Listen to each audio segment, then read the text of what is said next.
Hey guys, I am recording this session, which means your sound, your screen share, your video, if you share something, all of that will become recorded and may become publicly visible and audible.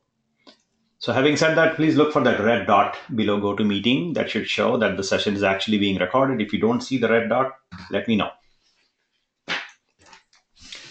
I think you do. So let's proceed. And let us talk about what did we do up until now.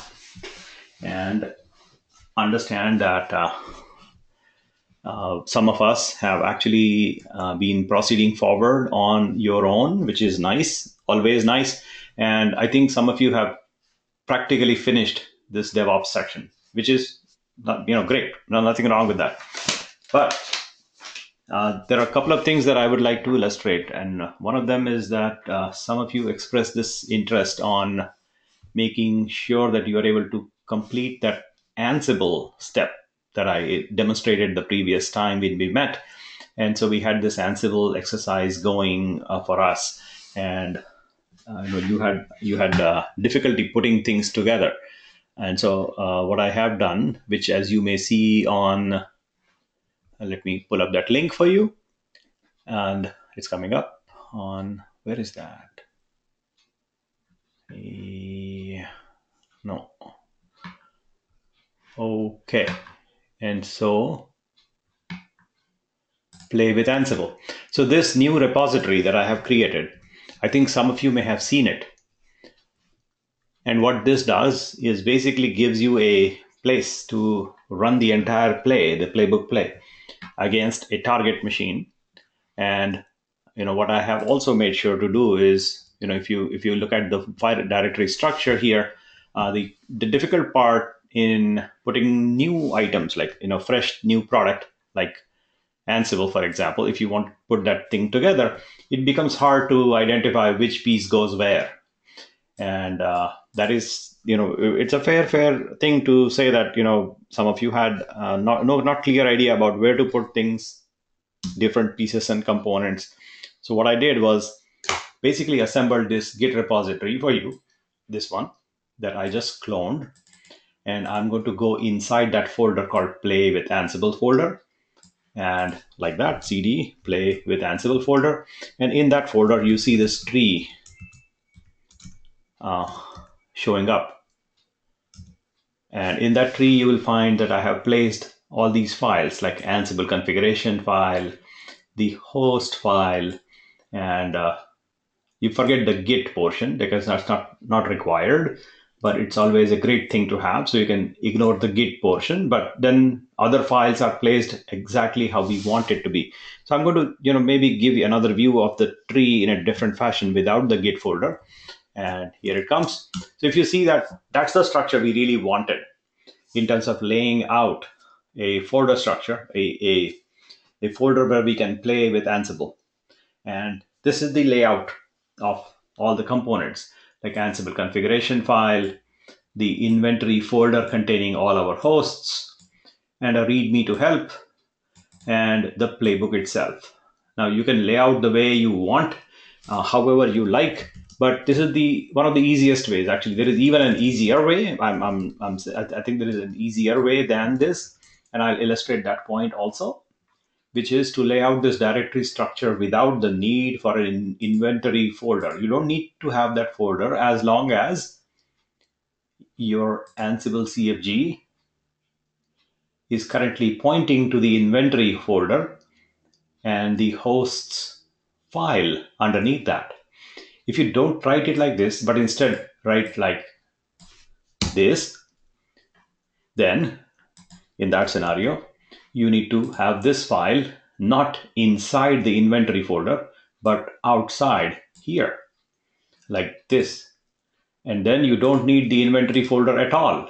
So you delete that one. And now this is actually a very simple representation of the folder layout. Given that we have modified our Ansible configuration to say host file is this file called hosts, and roles path, I don't even have any. So I can create a new folder, say roles. We are not using roles in this exercise, so we don't have that folder, but it is not a requirement unless you actually have roles, and then you can put your roles in that roles folder. As simple as that. So it's one of the simplest tools that we have for automation, especially for DevOps in the cloud, is this Ansible tool. It's really really simple, and if you think about the kind of detail we need, compare this with your typical knife RB file, if you will. Knife RB can be really complex, and so let's go pick up some examples here, and maybe this is a good one. So here is a knife RB sample, and that can be daunting. Hold on, where is my knife RB? Not this, not this. Like two more steps back, and I should be able to find a knife RB file. Here it For the is. chef server we created. Yeah, yeah. So here is the complex looking, daunting knife RB file with so many details, and it is what Chef needs. And so on the contrast, we have here Ansible configuration, very simple, almost I would call it elegant in terms of just focusing on what you need. And in fact, you don't need this line either. You can cut that, and actually these lines also are not required. And to further simplify, I would argue that Ansible configuration is also not required. You can just delete this one also, and that becomes ridiculously simple. And what you need to then do, if you delete Ansible configuration, is what happens then. You need to run the play something like, let me just put the tree out. Uh, here is our tree. So basically that playbook, that's it, containing a file called hosts and another file. You can also remove the readme if you like. You don't need help. And so you can remove the readme file, and now our tree is really simple. Two files. One is a host file and one is the playbook itself. To play with Ansible, it can be really, really simple. Berlin R1. I don't know what that is. Mark, I think you typed your password in the wrong box somewhere, something like that. That's what it sounds like. I don't know, but check, Mark. We are looking at your password for some reason. Maybe it is not a password. I don't know what you mean to say, but go ahead, take a look. You typed in the wrong box. On this location, which you're looking at, this playbook is is one of the files, and the other files is the host file. So the host file is very simple, hosts. And the curious question you will have is, now how do I actually run the playbook? You will run something like this: Ansible playbook, and then you say -I hosts.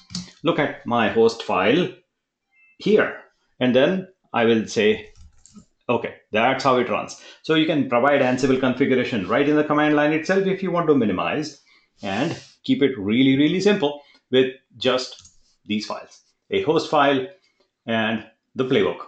That's all it takes. So it is simple. Now, if you look at the playbook itself, that also was, at least in my view, a very simple YAML YAML representation of what we would like to accomplish in terms of an output.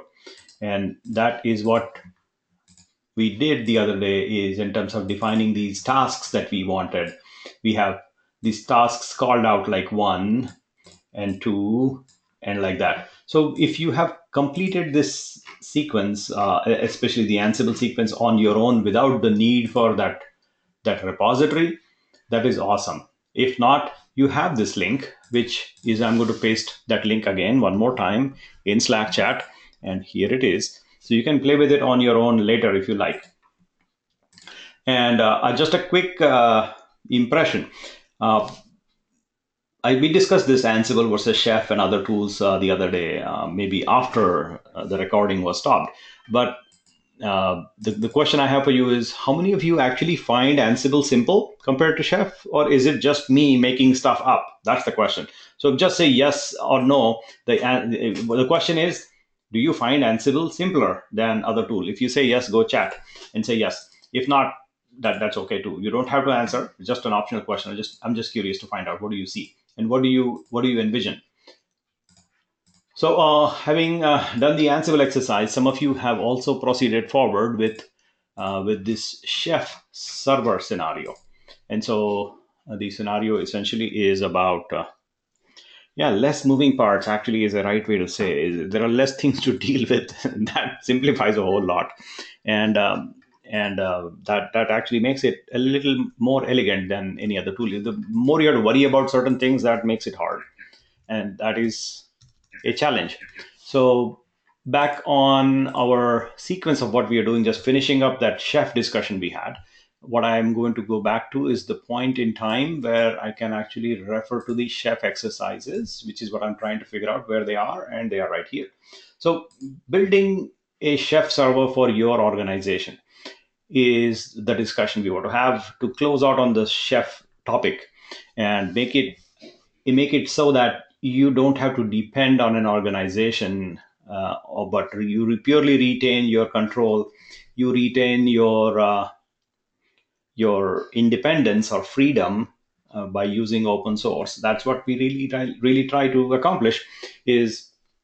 Is the scenario where you're strictly using open source and occasionally might use free products or other products or maybe paid products, but at least you have the ability to select and choose from what is available out there in the market as well as the open source ecosystem. Now, you have seen this picture before, the one I am presenting on my screen right now, where you have a chef server somewhere here, and then you have these nodes and arrays of nodes, like lots of them, and each one of them will run chef client. And the client in turn will then connect to the chef server as and when it needs and pull down whatever it needs. And the chef server contains your cookbooks, your environments, roles, and attributes, and encrypted data bags, things like that. And so it'll pull things down from whatever is needed from the chef server and run it. And currently we have been using this chef.io, or rather I should say manage.chef.io, that chef server we have been using all along. However, this thing is not free. And by the way, it is not even open source these days. Parts of it are not open source. That's the crazy part. I would like you to be able to clear with that. In between version 11 and version 12, there is a transition has happened, and the transition is it is not open source anymore. Now, what is not open source anymore? That's the question I want to answer. The UI, or rather to be specific, the web UI part. This is the old UI, old web UI, was open source, was okay. This new web UI for version 12 is not open source. It's a commercial product. Just so realize that. The server itself, we are talking about chef server.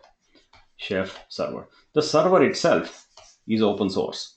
Just the web UI is not open source. So just realize that. And which means you can use this web UI for 25. Correct me if I'm wrong here, but I don't remember how many. I think 25 nodes. You can use it for free, the web UI, even when you have these many nodes. And if you go beyond that, you have to check the pricing and all that. So I'll let you deal with licensing issues on your own if you're going that direction. But if you don't use a UI, you don't want it, that is totally fine. And actually, it is very much usable.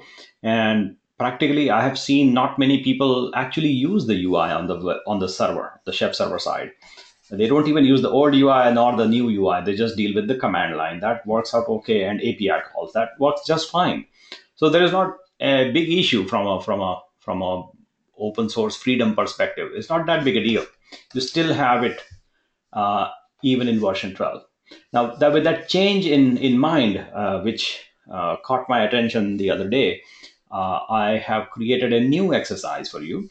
So we initially had only this exercise for version 11, which is module number 9. And just 2 days ago, I have added a new module for you guys to play with, and that is module number 10. And this focuses on version 12 of Chef Server. Again, we are talking about Chef Server.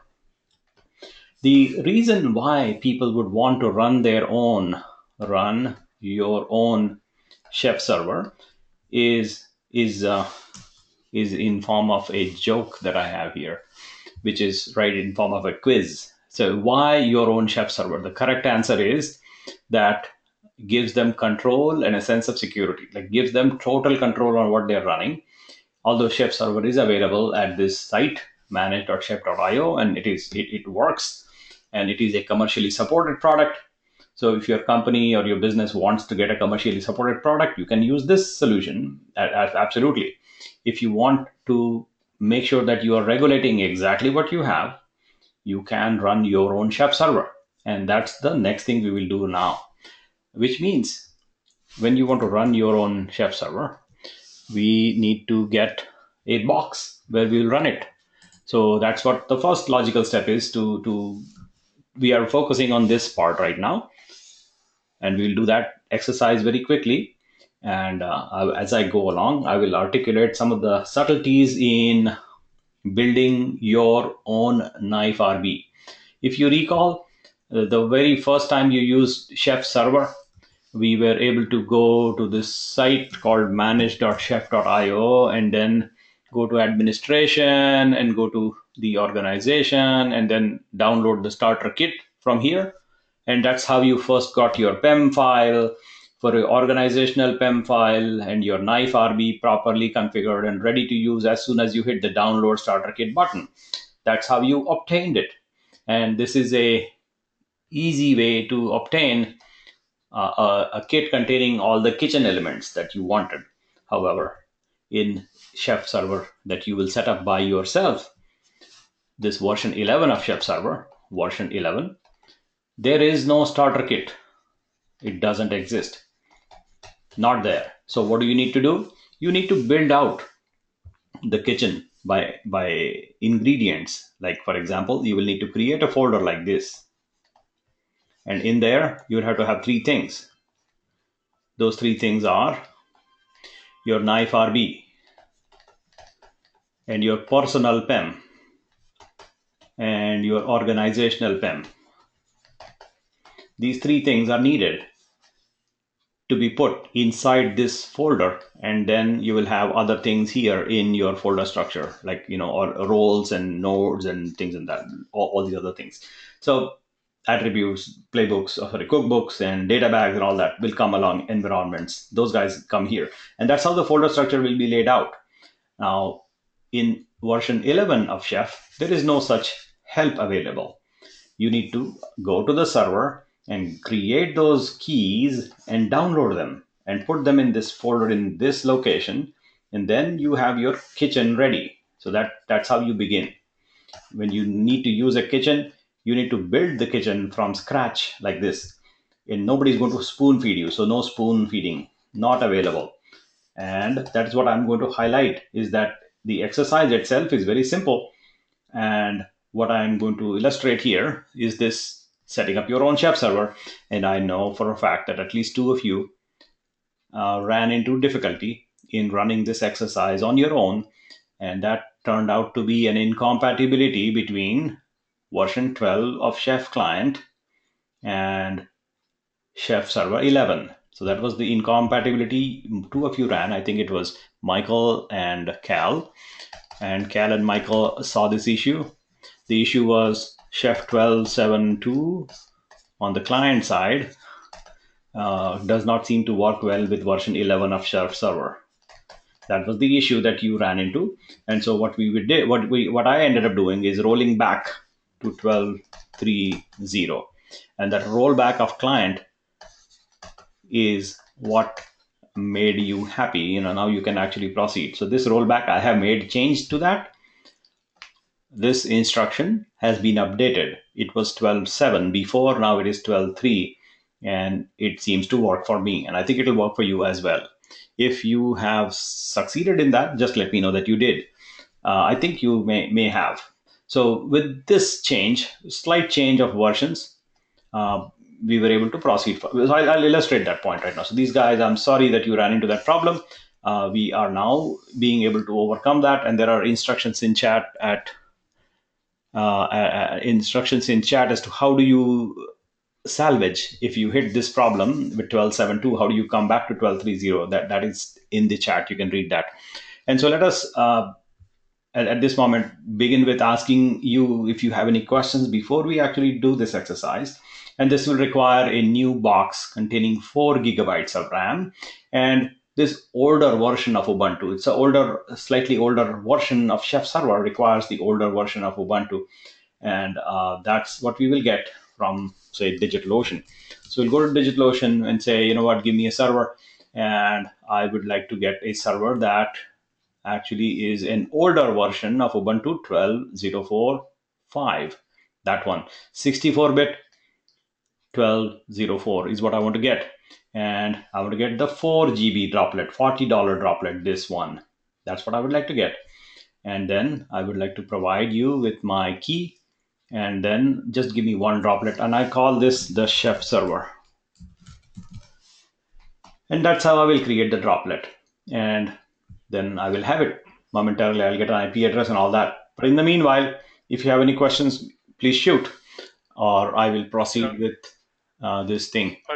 Yes, go ahead. Yeah, I actually used the 14 Ubuntu server, and it seemed to do all right, but there was some weirdness in the in setting up the knife file. I see. And it was really strange, because when I initially run it, it wouldn't accept my my DNS name for the node. I had to put in the actual IP address. Mm-hmm. And then when I ran it the second time, it wouldn't accept the IP address. I had to put in the node name because it didn't match the certificate. So it was kind of strange. Yeah. Whatever. Okay. So I figured it out. Yeah. So I'm just recapping that, this version 11 requires 12.04 of Ubuntu. Version 12 works with both 12.04 and 14.04. So both of them are okay, but we'll use this for that and this for this exercise. We'll do both one after the other, and make sure that you are clear with this idea. So having done that part, I will begin coming out of this folder called Ansible, and then I will create this folder called My Chef Server in the cloud and go inside it. And now I'm there.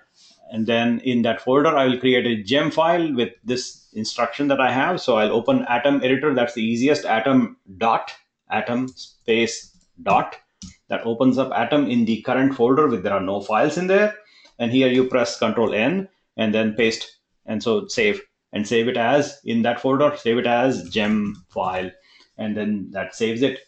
So now you have a gem file there. Great. Now go back to terminal and run bundle install, and that should bring up all the required gems, which you, by the way, the machine already has them, so it's just going to finish quickly.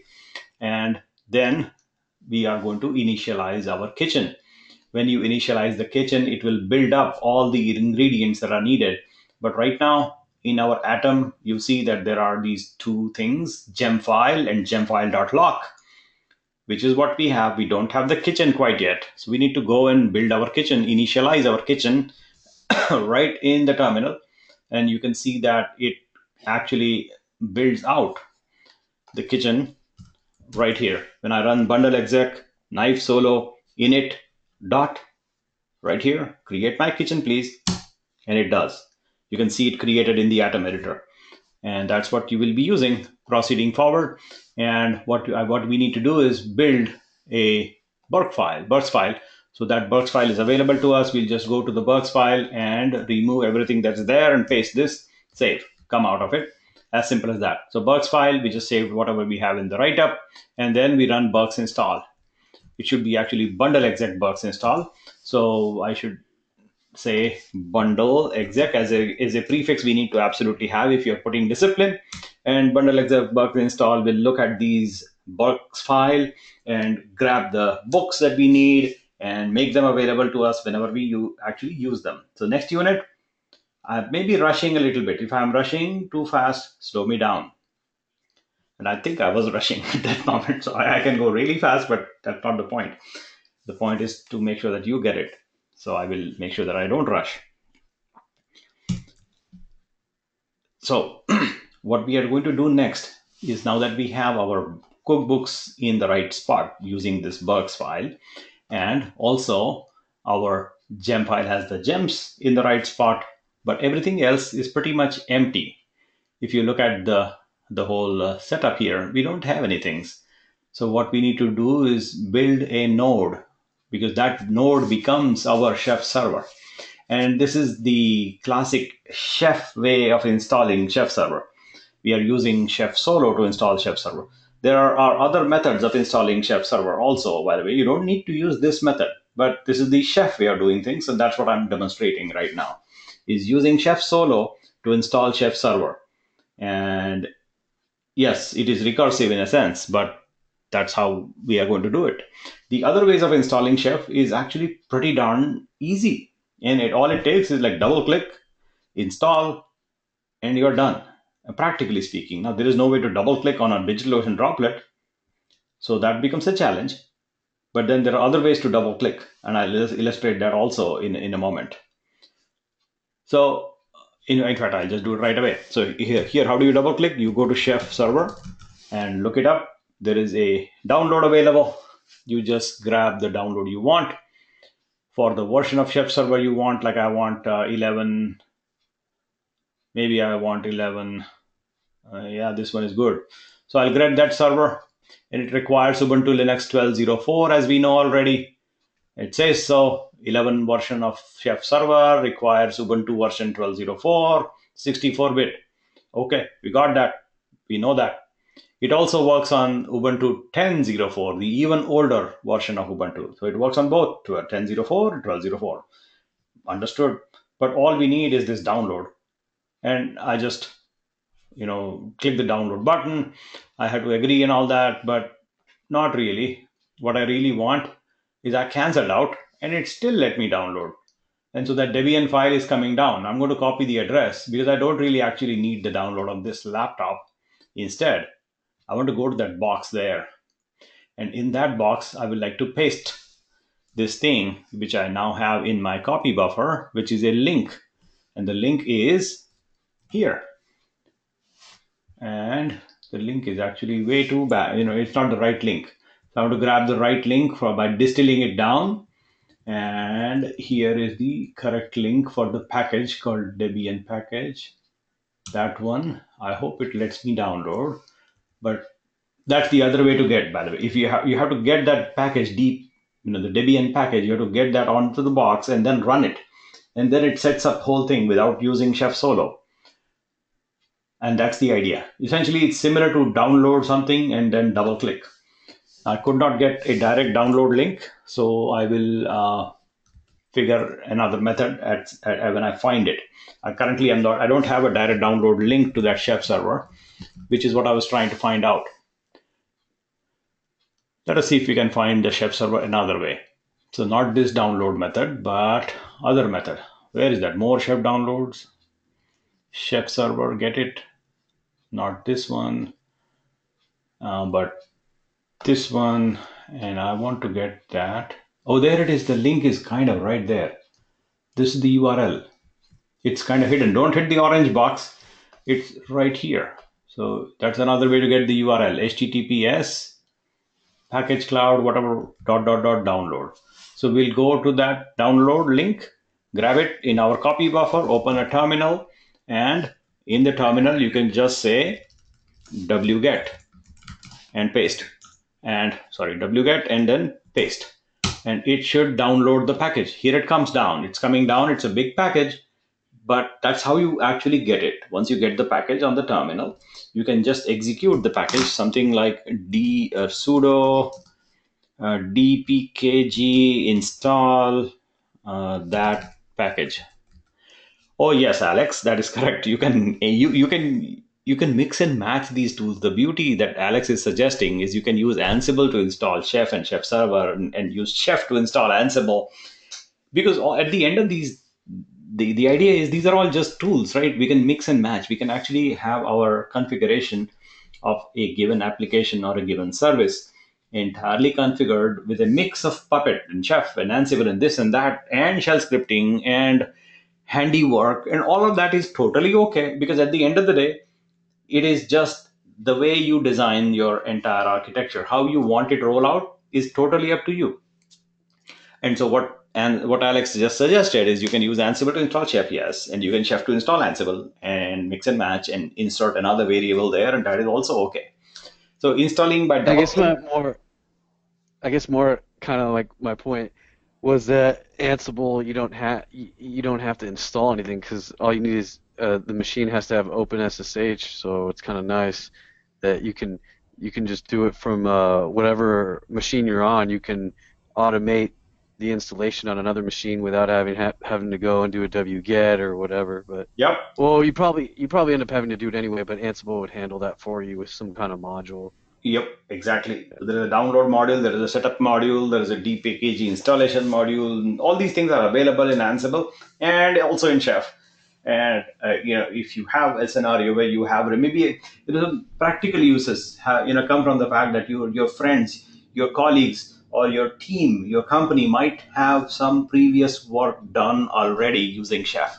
So you don't want to throw it away necessarily, but instead you want to use it. And so if you personally like, or maybe your team says, you know what, you want to start using Ansible, so you can use Ansible, but don't throw away the work that you have. You can mix and match Ansible and Chef together and get to a point where you're slowly building towards what you want.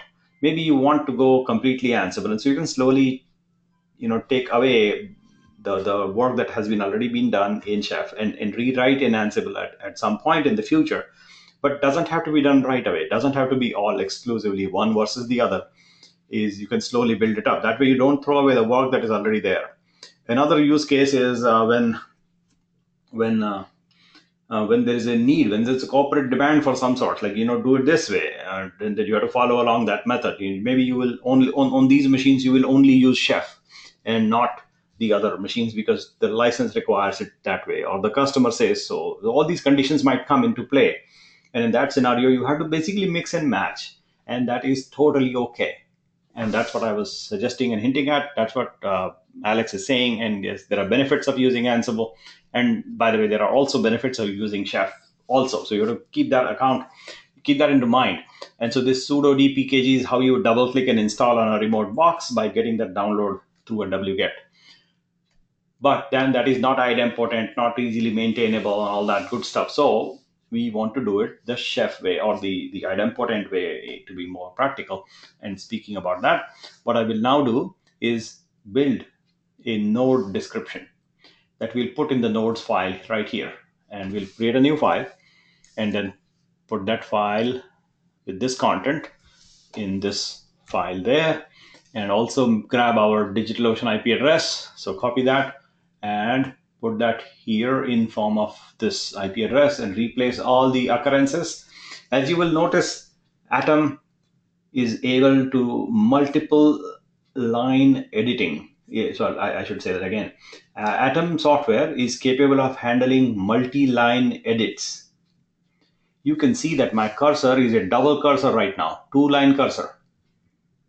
And what I'm going to do is basically highlight one occurrence of the entry I want to change, and then press Ctrl D as in Delta, and keep pressing that until I select all the occurrences of the same thing.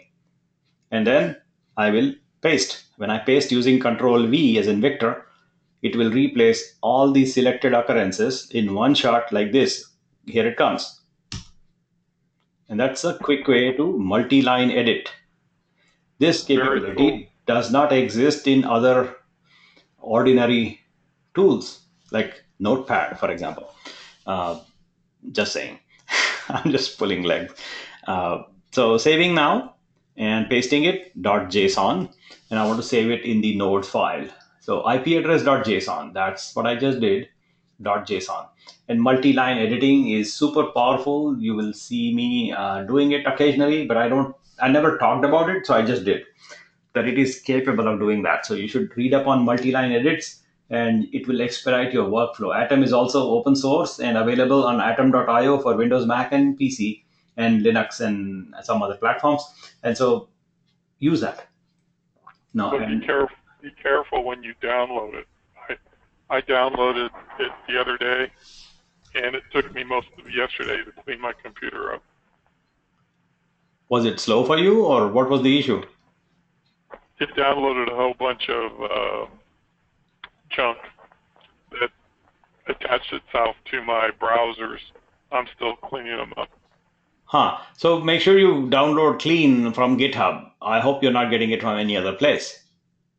Yeah, I got it someplace else, so I have to get it from GitHub. Yeah. So be careful. You want to go to atom.io and download it from these links on GitHub. Don't go to random places. That's the problem. So if you go to random place, you will get random things.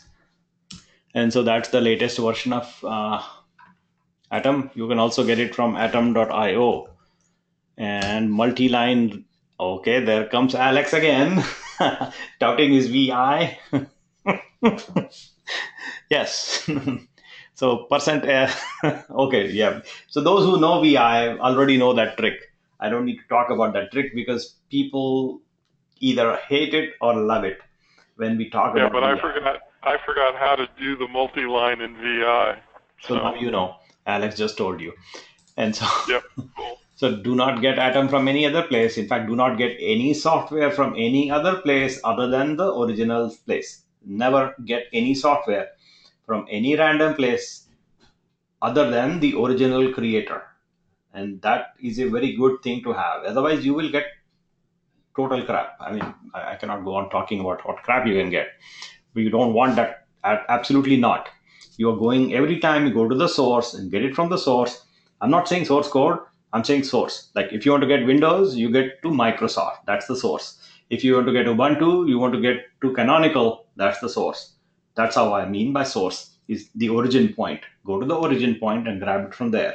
You will always get a clean thing. Otherwise, you are getting crap, and you don't want it on your computers at all because there is a blog post on that. So go read up the blog post on Cloud Genius. Ouch, you have mpc.am is a virus. Okay, so they put in a browser add-on and plugin. And so the best way to get rid of this problem, Patrick, is to disable browser add-ons for your default browser. They must have put a browser. So anytime it's a keylogger. This thing that you have, mpc.am, is logging your keystrokes and sending them over to somebody else. They're basically don't type your password, don't type your credit card numbers on your browser. Don't avoid that. Clean up. If you need help, let's do that after the session. So I can clean up your machine. No problem. We'll do that. Yeah, thanks.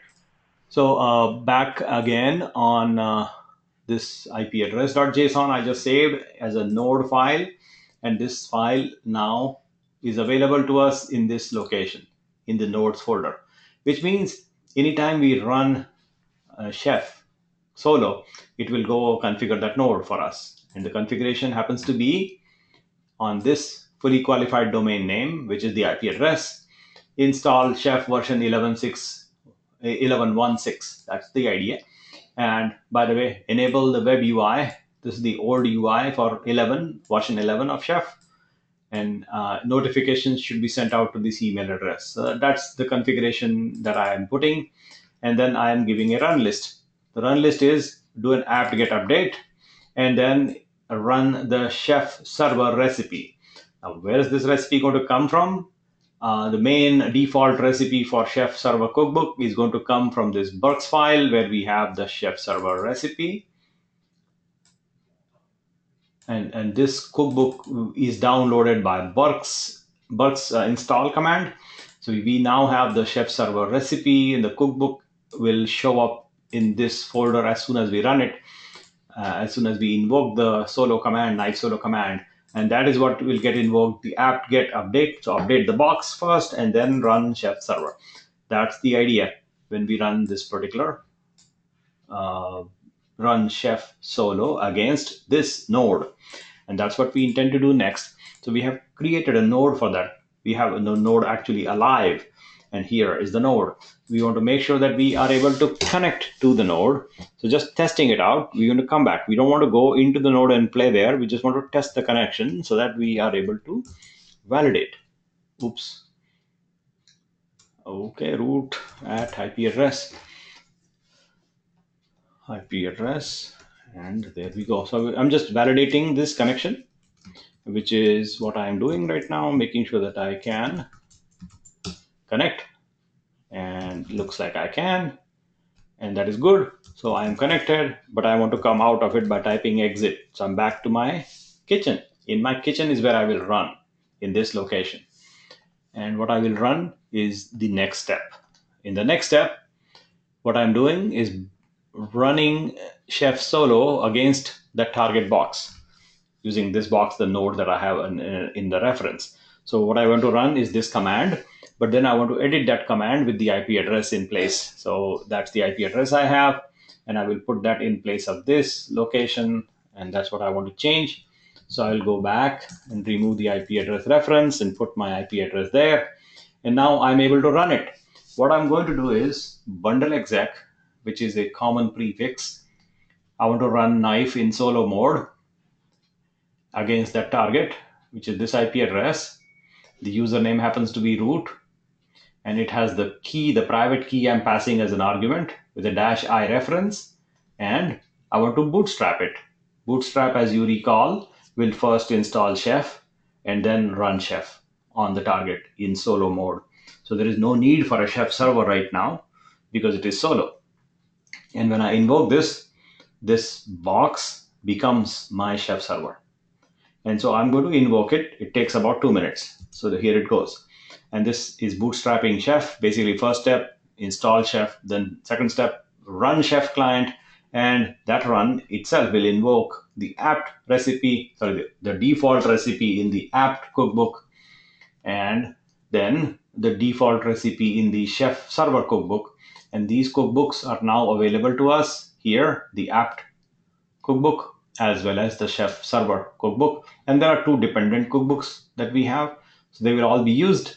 And that sequence will follow first with apt get update. That's what you're seeing right now. Oh, it just finished. The next thing is happening, which is to install Chef server. And so it is installing the exact version of Chef we wanted. As you can see, the version we wanted was 11.1.6. That's the exact one we are getting. And it is installing, and it will finish that momentarily. But that's the thing to remember is this is what we wanted, and this is what we are getting on this particular box, and that's the box IP address.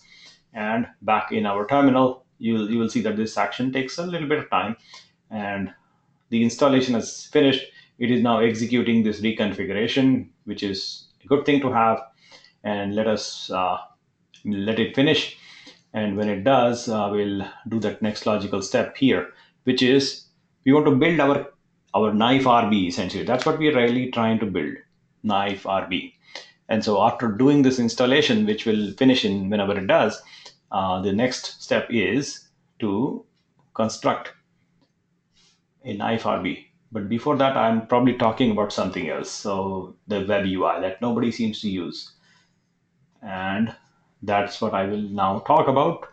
And so in the screen on the left half, you will see that this automation, or rather GIF automation is showing something, which is basically suggesting that you open the browser and type in the IP address and enter.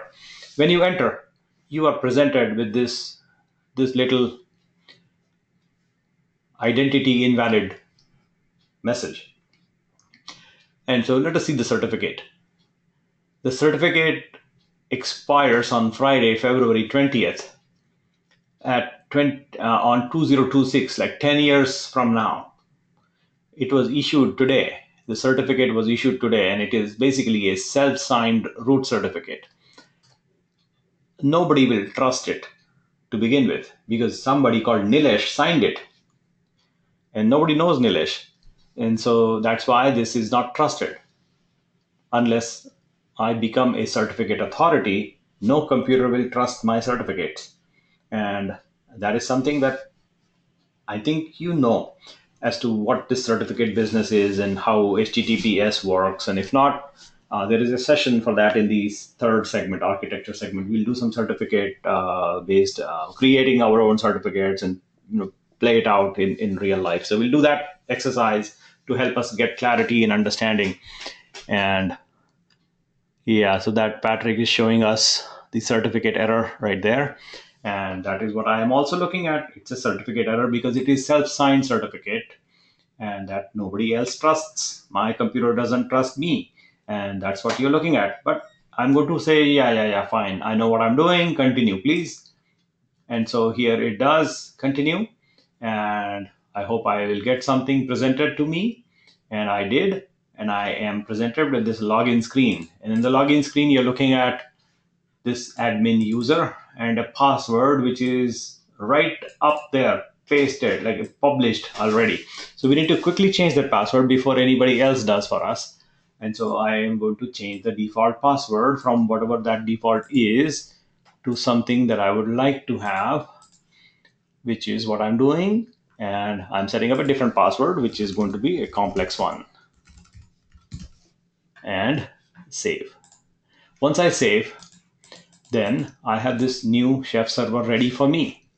However, most people that I know actually do not use a web UI, the user interface at all. So what they end up doing is disabling it. And it's actually a security hassle if you think about it. And so before we disable that web UI, what I would like to illustrate to you is that there is this nice little tool that actually tells us what components are installed. So just take a quick peek at what versions of things that we have installed. And here you will get a comprehensive list of components that are installed along with Chef server. And here's that list that shows up if you type /version at the end of the URL here, version. And that's what I'm looking here on the left half of the screen, and that's what you see here in my right half of the screen. But that's just a view that I would like you to be aware of, that there is this ability to see the versions publicly, which is not what you want. You don't want to disclose to the world what versions of things you have running. So that is not really a good idea to do that, to exposing it like this. I don't like it. Now, having said that, I don't like it, you are at a liberty to keep your UI if you want. But I would recommend you disable it. And how do you disable the web UI? You go back to the node configuration in the JSON file that you have, and you will see that the Chef server web UI is enabled true. You want to make it enable false like this. And so I just did that, false. And I'm going to save the node file like this. And back here in our terminal, in our kitchen, I'm going to run that step again, but with cook command, not bootstrap. You can run bootstrap also. There's nothing wrong with running bootstrap again. It'll just waste a few more seconds, or maybe a few more minutes, depending on download traffic. And it will download Chef and install Chef and say that, hey, Chef install is not really needed, so it will skip that part. But as a good practice, you don't want to bootstrap a node you already bootstrapped, so you want to cook it. And when you cook, you will see that a change is kicked in. The change is to disable the web UI. And you will see that change happening as we speak. And when it happens, it is basically sending the cookbooks up to the box and running running these cookbooks on the target location. And as you can see, the change is this right here. If it was negative sign, the minus becomes true, and the plus becomes active. The plus sign says web UI enable false, and the minus, the removed change was enable true. And so from true, it became false. That's all the change it did, and reconfigured the Chef server control. And when it did, then you have effectively disabled the web UI here. So now if you go to the web user interface and click enter, you say bad gateway. Basically the UI has been disabled. You still have the box up and running, but on the web user interface, you don't see anything. And that is exactly what we wanted. So now we have effectively disabled the web UI, which is great. So I'm going to close the browser because there is no role in life for the browser. So we are done with the browser part. Now let's proceed. What we need to do is construct that knife RB, the knife configuration file. Effectively, that file needs to be built through components available to us that are sitting on the Chef server itself. So we need to go there like this.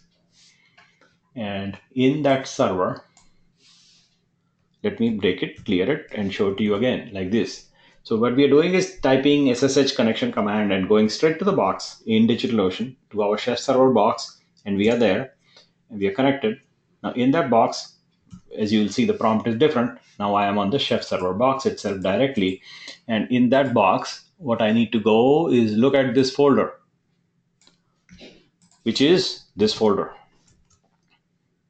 So I can go there and examine its contents, and I see that all the things I need are sitting right here. They are on the Chef server itself in this folder, in that location, etc chef server. That location has it, and in that location, if you go and see etc chef server, it will show you these files. Now I need a way to bring these files down to my workstation, so I can do that through SCP, secure copy. Right now, I want to come out of this box. I just wanted to see if the files are there. The files I need are actually these three: the admin PEM, which is the personal PEM file, the chef validator.pem, which is the organizational PEM file, and actually that's it. And maybe this web UI, we are not using that PEM. So these files is what we need, 1 and 2 primarily. That's what we really want. And these are marked as read write only for the root user and not for anybody else. And they are sitting on the Chef server box and all that good stuff. But we are going to come out of the Chef server, back in our kitchen. And here we need to run some commands to bring those files from that location, from the Chef server, and put them inside this .chef folder here. That's where they belong, in the .chef folder. So what I need to do is to basically construct a command or sequence of commands that will bring all those files down. So the sequence is provided to you right here. And we'll just paste that sequence, grab our IP address, copy, and what I need to do is make sure that I replace the word IP, ADD, RESS in multiple locations.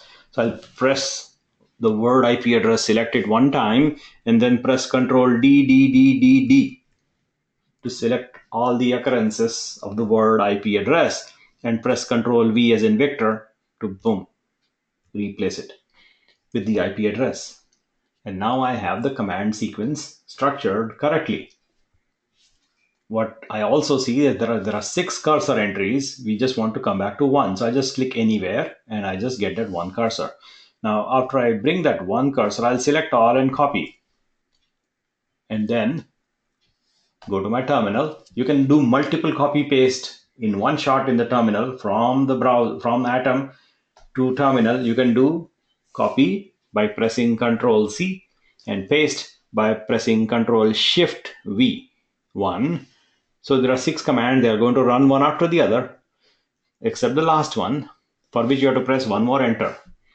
And that is what I will do. So the last one is waiting for my enter, and I will enter. And I just did. And you see that these commands ran. And you will also notice that on the left half of the screen in the Atom editor, I have these tons of files now showing up in our .chef folder. All these files that we had on the remote location on the Chef server, I mean here in that box, we have these files. They are now back locally available to us in our Atom editor. We can see them, examine them if you like. But these are PEM files. These are your private keys. You don't want to show it to other people, but I'm going to show it to you. And here is the personal PEM, admin.pem, which is this file in the remote box, setting in the etc Chef server folder location in the remote location, remote machine, which is our Chef server, by the way.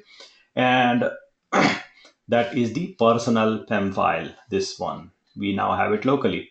Similar to that, there is this chef validator.pem file, which is the organizational validator, and that is available to you here.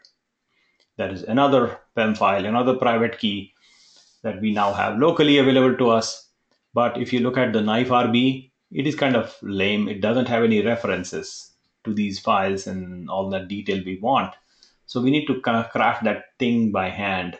And that is what I intend to do, is to go back in the terminal, which is here. And in the terminal, I will come out of this chef server. I don't need to be on that chef server. I'm just going there to illustrate these ideas that there are these files sitting in that location. But then I'm coming out of it. And once I am back in my kitchen, what I am going to do is to run this command, bundle exec knife configure I. And this is the point where some of us had difficulty in running that command, because there is an incompatibility introduced between 12.7 and chef server 11. So some silly thing happened, and that's what open source is. Sometimes things happen, and we have to report them that this is happening, and somebody will eventually fix it. But for now, we have rolled back to 12.3.0, and that's what we are currently using. So if you say bundle exec and say chef client version, you should see 12.3.0. And we just did that, which means now we can run bundle exec and knife configure I, or rather knife, knife dash version. You should again see chef version 12.3.0, and that is what we are looking at. So now I'm going to type the command bundle exec knife configure interactively. The dash I option is to configure the knife command interactively by asking me questions about what do I put in my knife RB. So that's the question that is being asked in this command. And so before I run that command, I would like you to be mentally prepared to very carefully type things. When you're typing things, you want to follow along in this sequence diligently. And let me warn you that the first time you do this command, it will fail. It will fail. It says that. You will see that it fails SSL validation for an obvious reason. The reason is that our certificate on the server box is self-signed. Nobody trusts it. So as you run this command sequence and you say boom, go, and you type the whole thing, it will fail at the end. And so I'm just mentally preparing you for that failure. Having said, let us get ready to fail. First thing, knife RB. This file needs to go. It needs to get deleted. So overwrite, please. Say yes. Next one is to enter the chef server URL. What is my chef server URL? It is not this, which should be something like the IP address. So you have to grab the IP address from here, copy, and type it, https://IP address 443. This 443 is actually optional, but I'm typing it for the sake of typing. The HTTPS assumes it is 443. I don't need to add a 443, but I'm doing it. Next one, a name for the new user. You're basically creating a new user in the chef server. Chef server. Yes, we are in the kitchen, but it is going to create a new server, new user in the chef server box. That's where a new user is getting created, so that chef can be used by this user. This user can be the word user if you like, or you can use the word Nilesh or any other word, just about including the word any other word. That is also okay. And I'll just leave it something like some. We are going to fail as is, so we don't care. So just put some name. The existing administrator user. We have an existing administrator user in that box, and the name happens to be admin. We know that because we have a key for that, admin. You also know that when you first logged in on this box using the web user interface, the name was admin. That's how you know. So you don't want to change it, because you cannot. There is only one admin, and that happens to be ADMIN. So you can either type admin like this, or just leave it blank, and it will assume the default name admin. So just assume it. Next one is the location of the existing admin's private key. Now that location of the existing admin's private key by default is on the Chef server and not locally, but we have made it different. We have brought it down locally. So we can just pass the location reference to the admin.pem right here. In that location happens to be .chef/admin.pem. Okay, next one. Enter the validation client name, which happens to be this name, Chef Validator. And what this name is also the default name for Chef Validator.pem. So we are going to just take it as is. The next is enter the location for the validation key. This is the key sitting in the Chef server, but we have a local copy. We are going to give a local copy reference like this. And that name is chef-validator.pem. Now, the path to a Chef repository, you can leave it blank. Next, we have given this new user called whatever that ANSDF, whatever that I typed. I want to give it a new password for this new ANSDFDF user. Okay. And so this password cannot be blank. Don't leave it blank. It has to be at least some level of complexity, and I think it is 6 digits. So I'm going to paste 123, 123, 123, and I just did that and enter.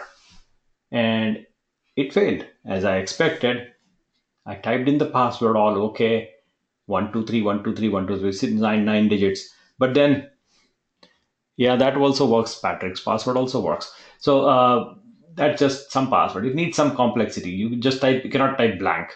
And this SSL validation failure happened because this Chef itself does not trust Nilesh. It does not trust the self-signed certificate that I have put on this box. And so it tried to read that and tried to verify and said, I cannot verify that certificate. It's a self-signed certificate. I cannot establish a secure connection to the box. I can establish a connection, but the connection is not secure. It is using a self-signed certificate. And so we know we are using a self-signed certificate. We need to mark our self-signed certificate as trusted. Marking self-signed cert trusted, and we have to do that marking by running a command. The command is to just fetch the certificate from the remote location as is, and so knife SSL fetch is what I want to run. And then when we do that, I'll say bundle exec knife SSL fetch, and it will go to the server location based on the current knife RB, which by the way is now different. Let me just close out on these guys and look at the knife RB. It now points to the new URL, which is our Chef server URL, which is what we want. The knife RB is now updated. However, the certification is invalid. So we need to validate that by running this command bundle exec knife SSL fetch. It will look at the knife RB and go grab the certificate from that box, which is a self-signed certificate, and mark it trusted. Consider it trusted. And that's this command will do for us. So I ran it and it gave us a warning. Certificates from that box will be fetched and placed in your trusted store. Boom, it just did. And so certificates from this box will be fetched, it fetched, and will be placed in your trusted certification folder. So there is a folder created called trusted certs, and here is the certificate that came from the box. This is self-signed by me when I created the box. And now we have it marked trusted in the trusted certs folder, which means now we can just assume that the box is properly signed. It is also warning us that knife has no means to verify that these are the correct certificates. You should verify the authenticity of these certificates after downloading. And I say, yeah, I know. And so it added the certificate for this box onto that folder in the trusted certs subfolder under .chef. So by the way, this is the .chef folder under which we have a trusted certs new folder and a new file called blah, blah, blah IP address name.crt. That is the certificate that we now have in the trusted certs subfolder underneath the .chef folder in our kitchen. That's what we now have, which means if you run that command one more time, bundle knife configure I, and say, yeah, delete the knife RB file again, and then proceed to copy and type the URL one more time, :443. And please enter a name for the new user. What do you want the user to be? This time I want to say Nilesh. And enter the name of an existing admin. I'll say admin is okay. Proceed. Enter the location of the existing admin's private key. I'll say .chef. It is not ./chef, .chef /admin.pem. Okay. Validation client name. This name is correct. So we just assume take it as is. Enter. The next one is give me the location of the validation client key. The key is sitting in the .chef folder under the name chef-validator.pem. Now it wants a path to a chef repository. And yes, we are taking a break shortly after this. So path to the chef repository, you can leave it blank. And it is now asking me to generate a new password for the new user called Nilesh. And so here we go. I'm going to type in a reasonably complex password, and then boom, it created a new user called Nilesh on the target box. And also we now have a configuration file created for us in the location here. And it has the node name and the client key. And it also downloaded the nilesh.pem for me. This is the key for Nilesh user. This is the key for admin user. This is the key for the company organization, chef validation. And this is the new user I just generated. And so like this, you can generate additional users for other people in your team or in your company or in your organization you might have, or a project team, whatever you have. So you can basically generate new users just like that. And then they will all get a new certificate. You don't have to share the administration certificate or administration PEM file. Don't share this with everybody in the team. Just give them their own individual private key and the group key, the chef validator PEM file. This is also needed. So you give them this and give them that Nilesh gets this key and admin keeps the admin key. Now with this, we have this knife RB constructed, but then we'll talk about it after the break. We'll take a short break. Right now it is 7:08. So we will continue our discussion at 7:13.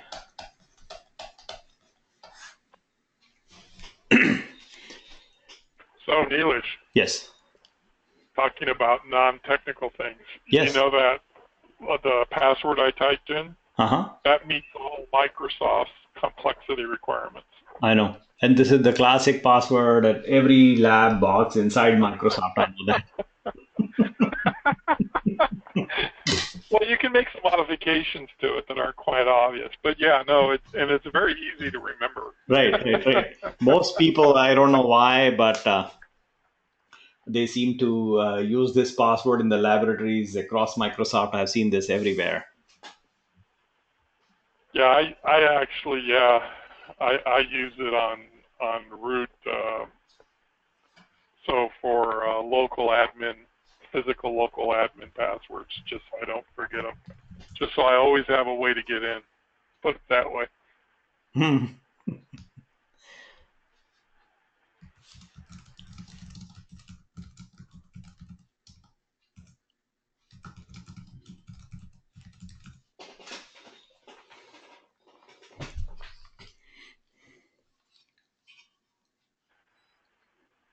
So now a question also, this gets back into the technical stuff, but why did we do this exercise with entering or editing the knife.rb file several times?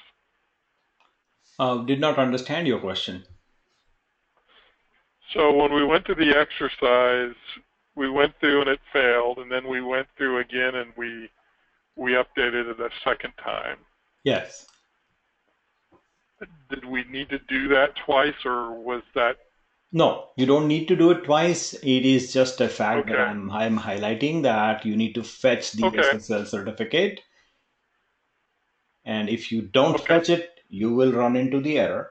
And it also highlights the fact that the idea of self-signed certificates versus properly issued certificates from a certificate authority, and that's the distinction I wanted to make. So I did it this way. But if you do the knife SSL fetch first, you will not run into error because you have the certificate marked as right, trusted already. okay, okay.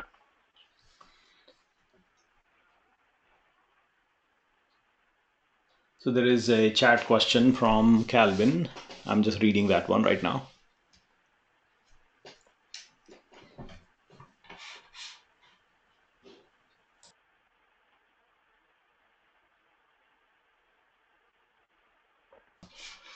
So Yeah, I ran into that a couple of times myself, also. I'm trying to read where the error pops up first time. HTTPS, enter the name of the user, cal, admin.pem, validation client name, chef validator.pem, error, failure to authenticate as admin with key, home user, my chef server in the cloud, admin.pem, invalid signature for user admin, foobar. Interesting. So I made that. for some reason it is refusing to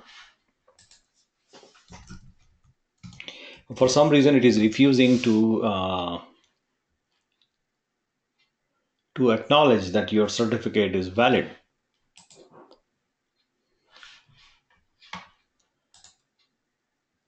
And that can be a transient issue. The transient nature of this is basically means that if you run it again, it might work. Again, it might work. So you ran it at 1904, like about 6 minutes ago, and I would suggest, Cal, I would suggest you do it one more time and see what happens. Thank you. And if it runs the error again, we'll try to diagnose. But somehow the response that you're getting back is saying invalid signature for user admin. The admin person, the PEM file for that is not getting the validation it expects, which is something that is mostly transient. You sometimes get it because of malformed signature, download issues with the signature, but we download it through SCP, so it should not actually be a problem. But who knows? So we'll go and study that one more time. And try one more time. If it doesn't work, I'll go look at your machine directly.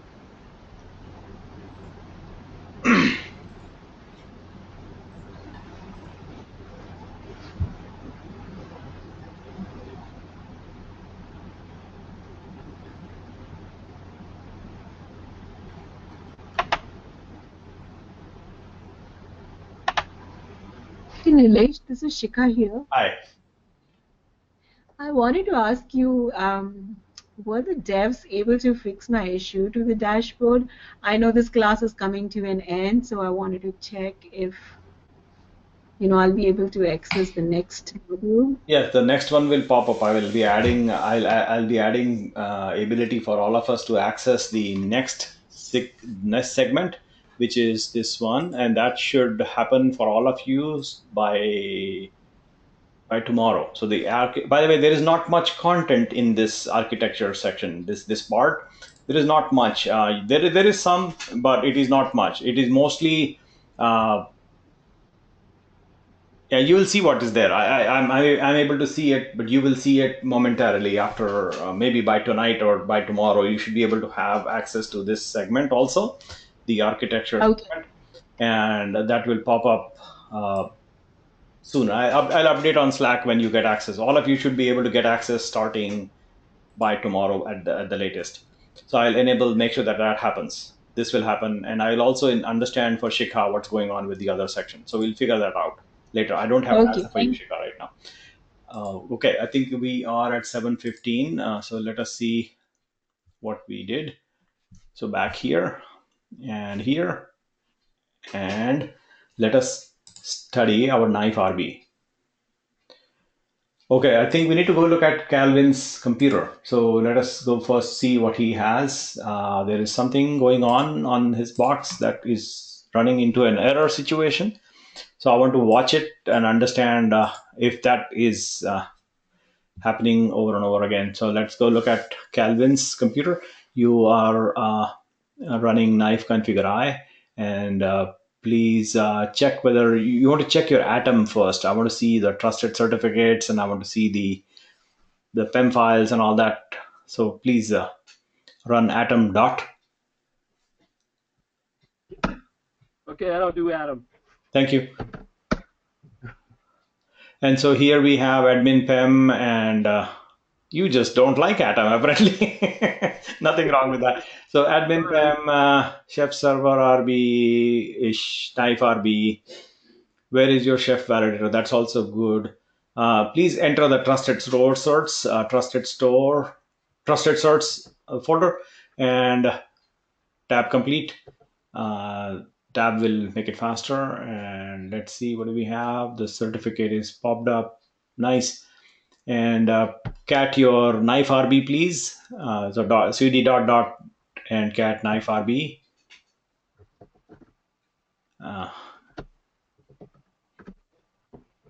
Okay. Okay. Can you please move this knife RB to some other name, and like MV knife RB to something else?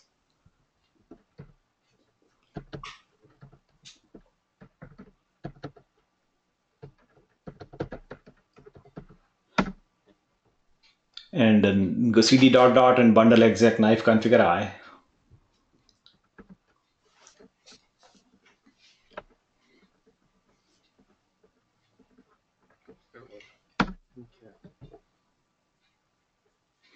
And that is not the right location. We want to put that file in your, say, dot chef. No, not tilde. No, just say dot. Just a dot. Dot say dot chef / knife RB. So it goes in the right location. So dot is the current location, and dot chef is the dot chef folder under the current location. So enter. Yep. And make sure you put the 443 also, just for sanity. Okay. And let us proceed. New username, try some other name, not Cal. So Jim. Admin is admin. So enter admins dot chef / dot chef / admin.pem. Yeah, try to just cut and paste. Then I don't make typos. Avoid copy paste. I know it's kind of cumbersome, but avoid copy and paste. Okay, so you want me just to type it? And just more grunt work. I'm sorry. No problem. I'm sorry, man. So yeah, enter this one, and then dot chef followed by chef dash validator dot pem.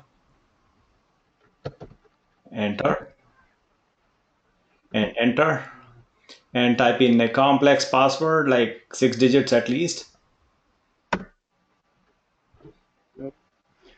Okay, well, why don't we continue on with the class, and we'll figure this out later. I'll do it after class with you. Yeah, I think you are done. You want to go knife SSL fetch and repeat the step, and you are golden. Okay. Yeah, you're golden. So go bundle exec knife SSL fetch. Yeah, I think it is important for everybody else to see what problems people run into, and I would like to actually show everybody what's going on. So go bundle exec knife SSL fetch. You are fetching the SSL cert, and thereby, by the way, while you fetch it, you want to hold on before you fetch. It's okay. You want to delete the trusted certs folder.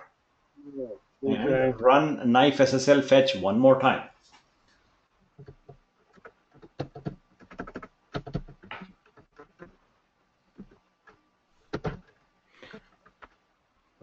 Trusted certs. And go cd dot and say bundle and an up arrow. Bundle. You don't go like this. Say bundle and the up arrow.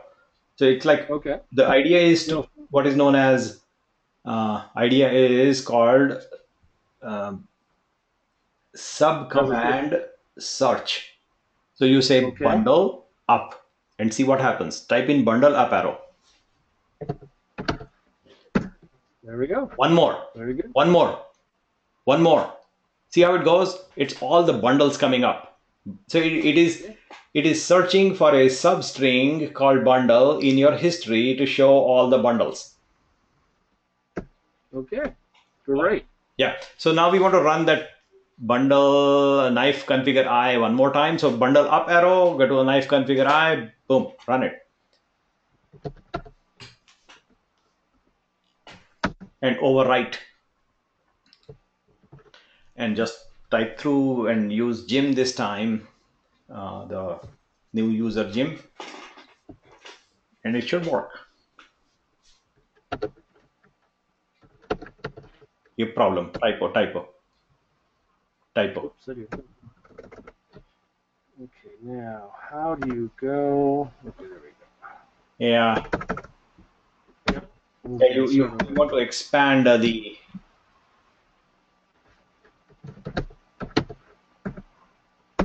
You want to expand the window width. Ah, okay. There we go. We'll do that. There we go.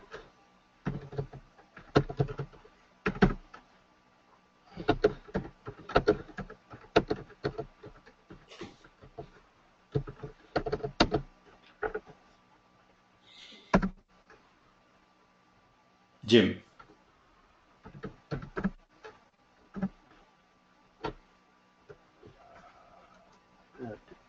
.chef admin.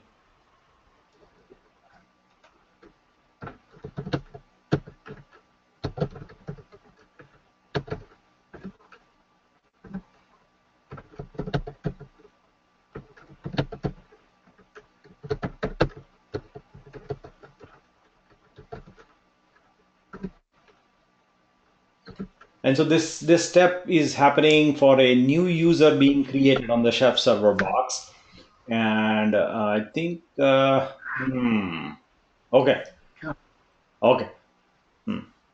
This is crazy. Yep. Yeah, Okay. crazy. So I would suggest a cowboy route. That's one route. If you don't want to go the cowboy route, we will go investigate after the class. Okay, let's do it after the class. Okay. Okay. So let's continue. So something is wrong with the PEM file that you have, admin PEM. I don't know what that thing is, but that's what it's telling us clearly. Invalid signature for the user called admin, which means the PEM file is broken. That's what it basically reads. So I copied that down off the server, so maybe, okay, so I could blow away all the PEMs and recopy them down again and try again. One way. The other way is to actually go look at the server itself and match it with what you have downloaded. If the matching is not happening, then we have a problem. The other way is to reconfigure the server itself. And a third way is to just blow the box away completely and get a new box and try. And so a variety of options. We'll do that after the session. So I will now take control away from you and start projecting my screen right now. Are you able to see my screen? I think so. I think you should be able to see my screen. Yeah, I think you are. So yeah, so what I'm going to do now is to discuss this knife RB that we now have and compare it with what we need to have. So if you look at this knife RB right now, it looks like this, and this has my name there and my client key created just for me, and the company organizational validator PEM file is in place, and that is good for the validation of the users in the group, in the project, in the team, in the company. The chef server URL is this IP address, and it has HTTPS certificate, which is self-signed, and the certificate has been marked as trusted right here. So we know that. Now, having done these pieces, what we need to also do is to worry about what happens if somebody moves the folder away from this exact location and maybe use the same knifeRB file and the same collection of kitchen credentials in the .chef folder and try it with another project, not this exact project, but some other project. And they should be allowed some kind of an independence away from that particular location. So we want to make it agnostic to the location, but relative to the current working directory. And that's one change I would like to make, so that the references are against a current directory, like shown on the left half of the screen, which is what I want to do, because what this will do is give me independence to take my folder wherever I feel like.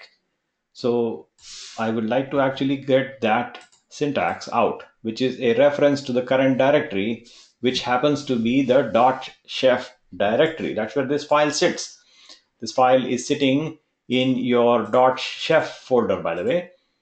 So I'm focusing on that one, .chef folder. That's where this file sits, the knifeRB. So the current folder is actually the .chef folder. So this entire reference that I have all the way up to this point, this reference is found in 3 different locations, 1, 2, 3. And I want to replace them with a variable that references my current directory. Now this variable itself is not defined yet. So we need to define it first.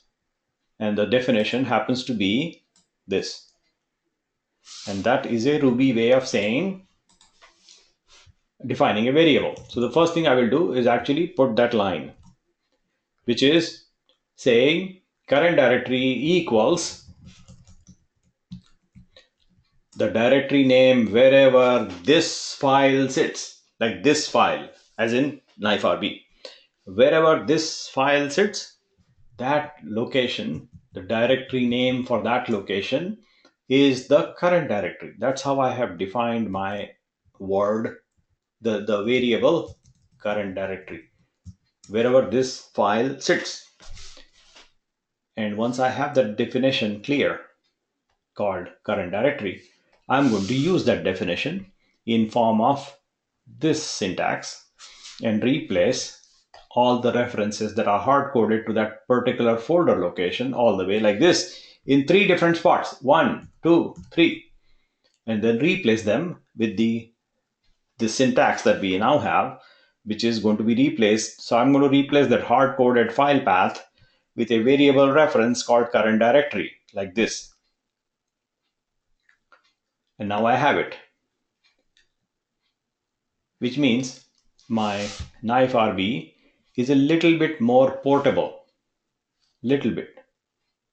I also want to make this knifeRB complete with certain things that I would like to have in other examples, which is what I will do next. Is I will put these guys side by side to make it align properly, and then look at the example configuration file here and actually take the whole thing out from there, copy, and bring it here at the bottom of the new knifeRB and paste. And then once we have it, you can read about all these details as to what they mean, but I'm going to describe them very quickly to you. And what I'm going to do is this newly generated file we have, which has been modified to a current directory reference that we now have, is what I want to do is compare with what the website is illustrating as the elements that are needed. So this line, we have it already. Delete. Log level, delete. Standard out, delete. Node name, my name is not Cloud Genius but Nilesh, so I'm going to delete. Client key is not cloudgenius.pem but nilesh.pem, delete. Syntax check, cache is already there as a reference in the line number 10, so delete. Client validation name, chef validator, delete. Validation key is already there, delete. chef URL is already there, delete. Now comes the interesting elements that I want to keep. And those are some references to the cookbook path, which happens to be in the order of precedence, site cookbooks first, followed by cookbooks folder. And this is references to the site cookbooks folder here, as well as the cookbook folder here. Those two references are basically what I am suggesting that we include so that we don't have to tell chef where are my cookbooks every single time. Similarly, the node path, the role path, the data bag path, the environment path, all of these guys are defined right here. And also the Burkshelf path is where Burkshelf requires this separate variable which needs to know the location of the cookbook path, and that is what we have provided. In addition to that, I also have a comment here, which is a reference to the encrypted data bag secret is the file that we will create when we use encrypted data bags. But this line is commented right now. We will uncomment whenever we have a key to use, and you know how to generate a key. So using the same method, once you have an encrypted data bag secret that you want to use for your data bag encryption, once you have that, you want to uncomment it like this. But for right now, keep it commented. And now we have this empty space I want to delete and make sure I save my knife configuration. This knife configuration points to my custom-made, homemade chef server. And I'm going to close out the knife RB and back in my kitchen. What I now need to be able to do is see if my chef server is properly configured for use in my kitchen here. And so what I will do is run my classic command that I've been using all along with our other chef server, this commercial chef server we used to have. This one, we used to use this one, but right now we'll use our own chef server. So we'll say bundle exec, give me the user list. So here comes. It says, okay, some error, I think in my knife configuration. It says user configuration could not be loaded. I think there's a typing mistake in the knife RB somewhere. Let's go examine that.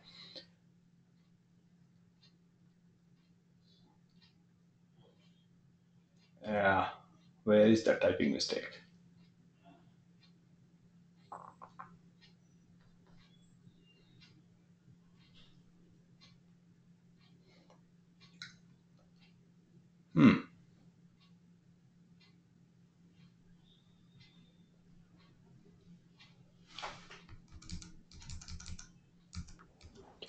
Don't you have to have double quotes when you're doing interpolation of variables? Aha. Yes, you're right. So I am going to remove all these single quotes all over the map and just replace them with double quotes. So I'm going to select one of them, then Control D multiple times to select all the occurrence of these single quotes and replace all of them with one shot in one attempt, double quotes, and clean up, save. And now I have saved multiple occurrences of those single quotes with double quotes, which is, I think, the root of the error. So now I'm going to run again. It should connect to my chef server, not this one, but this one, the custom-made, homemade chef server.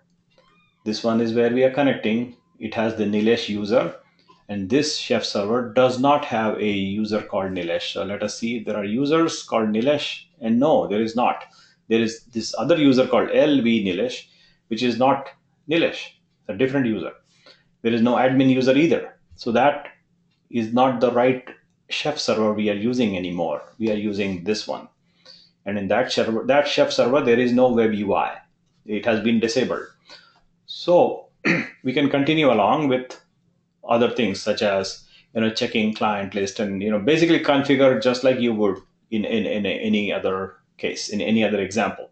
So practically you could bootstrap another new instance, get its IP address, and make sure you're connecting to it, and then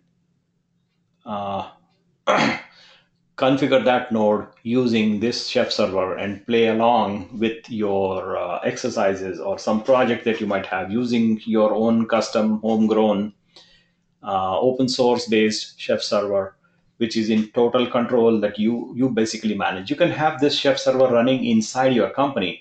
You don't have to have it in the cloud. You can put a 4 GB box, 4 GB RAM box, and run it internally. That is also okay.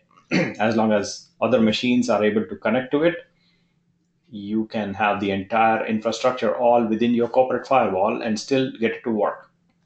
It doesn't need to be in the cloud. I'm using the cloud, but it doesn't need to be in the cloud. And the subsequent step that we have here is you can now use this configuration, this kitchen, and this configuration is actually portable. So you can actually rename the folder something like instead of my chef server in the cloud, I'm going to say my personal chef server, and then go in there and then run those same commands again, something like, okay, give me my users, and it should work. It works because we have basically made this agnostic to the actual hard-coded location, but instead giving a redirection to the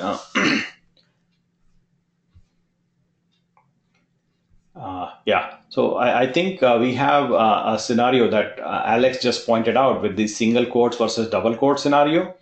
In my example, I have them double quotes, but somehow the generated configuration file seems to generate it with single quotes, right? You saw that it generated single quotes all over the map, except that when we are using a variable like this, that we need to use a double quote. And that's how the example suggests. So you will run into the same problem like I did. So remember, double quotes if you're using redirection or variable references or things like that. So we have made sure that we are able to basically rename our folder to something else, not that name, but this new name, and it still works. It is portable. You can pass around now this configuration in your team, and other people can also use it. However, a better practice is to have people generate their own knife configuration using the same box you have, the Chef server box. It is not really a good idea to give people your administration key, like this admin.pem. You don't want to give it to everybody on the team, but instead you want to generate a configuration like this nilesh.pem with for the Nilesh user and jim.pem for the Jim user and things like that, and cal.pem for the Cal user. Hopefully Cal's setup works. But the idea is you can build out and create members on your team and pass them these PEM files so that they can also practice and make use of the same setup and work on a project that your team may be working on in while at the same time using your own Chef server that you are basically custom building for yourself. And that's this usage scenario of version number 11. So we just did this quick exercise on version 11 of Chef, and we have made sure to disable the web UI, which is a recommended practice, by the way. We don't want that UI because nobody actually practically uses it. At least I don't know anybody who uses that UI. In version 12, which is the next exercise, the UI is different, and this UI is non-free. It is not open source, so just be aware. However, it's only the UI part that is not free and not open source. When I say free, I think you understand that I mean freedom. I do not mean this. That's not what I focus on. No, but this. And so you lose that freedom of changing the UI the way you want. Here you have that flexibility. If you want the UI, you can actually take this UI and extend it, modify it to the way you want. So that capability existed here in this version, but they have changed the business model. And now this UI is not free. So just be aware. Having said that, we will now switch to the other exercise, which is the next one in our sequence. But before we jump to that one, I just want to make sure that, oh, there is one more step apparently here. We are bootstrapping a node, but I think this you can do on your own. So the idea is you can bootstrap using your knife and your own Chef server, bootstrap a new node. So you can do that and see how Chef plays with your own Chef server, and it will show you your new node and things like that. So the scenario is very, very similar to like using somebody else's Chef server like this one. Very similar scenario using this Chef server versus our own Chef server. The scenario is very similar. So I will leave this for you to play with on your own if you like. If you need help, come on Slack chat and we'll figure it if you need help. So before we switch over to the other different version of Chef server, I would like to see if there are any questions or if you want to take a quick break.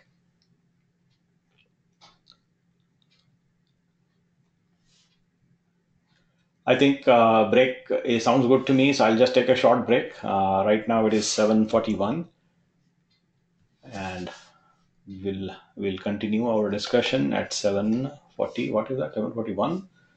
So at 7:46 p.m. we will continue our discussion. In the meanwhile, think of questions you might have in when do you use this version or when do you want to use this version, and the impact of open source changes, and what the drawbacks or positive things that are using your own Chef server in your company versus using a commercially provided solution. This is also commercially available, by the way. So certain companies prefer that they get commercially backed support. And I know at least one company, the XYZ company, prefers commercial support. And that is a good thing in cases where you want to have a single throat to choke. If some things does not work out, you want to go to that person and have them fix it. And that's a valid scenario. So if that is the case, you need commercial support. These companies are actually great companies. This company, as well as this company. These guys actually now Red Hat, so they are even bigger. But they are awesome in terms of what they do, and that's why large companies actually use it. And many people like these guys are using it, and so is this product. And so you saw the usage already in the industry. You saw that they are making good products, making them open source, while at the same time providing you this option to get commercially supported scenarios if you want. That's how they basically make money, is on support. And that's how Red Hat, one of the biggest of them, is they give the operating system for free, as in open source, but then they make their money on support. That's the model. That's the primary business model in open source companies. Open source. What's interesting, Neelish, is I guess what was it? It was not of the guys that Oracle bought. Oh, come on. Sun Microsystems. They tried to do that, and that didn't work too well. Hey, by the way, I think I must thank Helen. She has posted a link with work she did to extend the deployment of that complex exercise we did before. And where is that link? I'm just bringing it up. Hold on. There was a post that Helen just did earlier today. Let me identify that one. February, what today is 21st? Yeah, 23rd. We should go 23rd.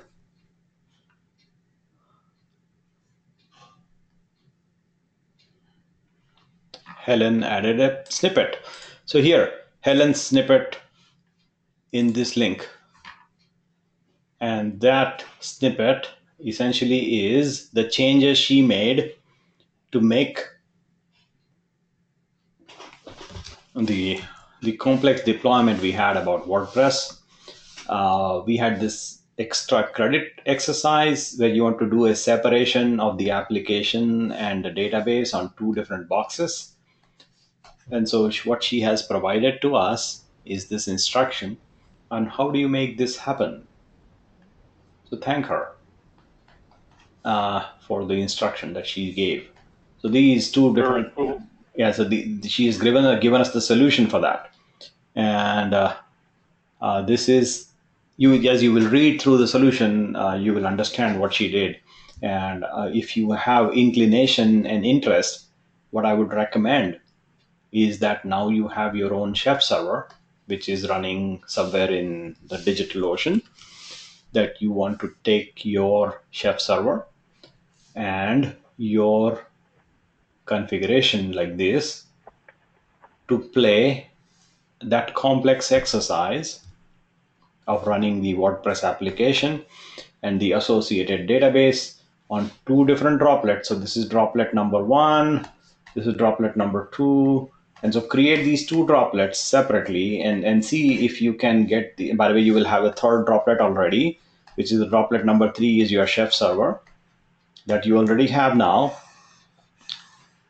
And so you are going to use this chef server and this exercise that you did all on the same droplet. You want to now use your droplet number three, which is your chef server, plus create two more droplets. Let's call them droplet number, or rather, instead of numbering them, let's call droplet for application and droplet for database. And so create these two droplets, one and two, and configure them through this method like Helen has suggested. And you will then have a very clear understanding of how do we separate the application from the database.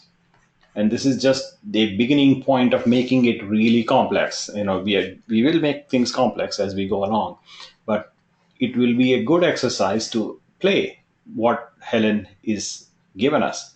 So make use of that and actually play out this scenario. I know some of you have done it already, but those who want to go deeper in understanding the nuances, in making sure that you clearly articulate this idea of separation of concerns, separation of functions, roles on different boxes, and you isolate different things on different entities or boxes, if you will, is by doing that, you will get a solid, clear understanding of what goes on and how you make things together.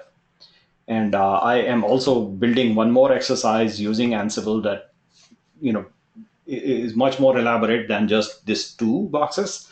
And we'll discuss that at appropriate time. So we'll talk about that later. Right now, I thought I was going to take a break, but I did not. So let me actually take a real physical break. I'll come back in a minute or so, and then we'll continue. Give me a second, please. Thank you.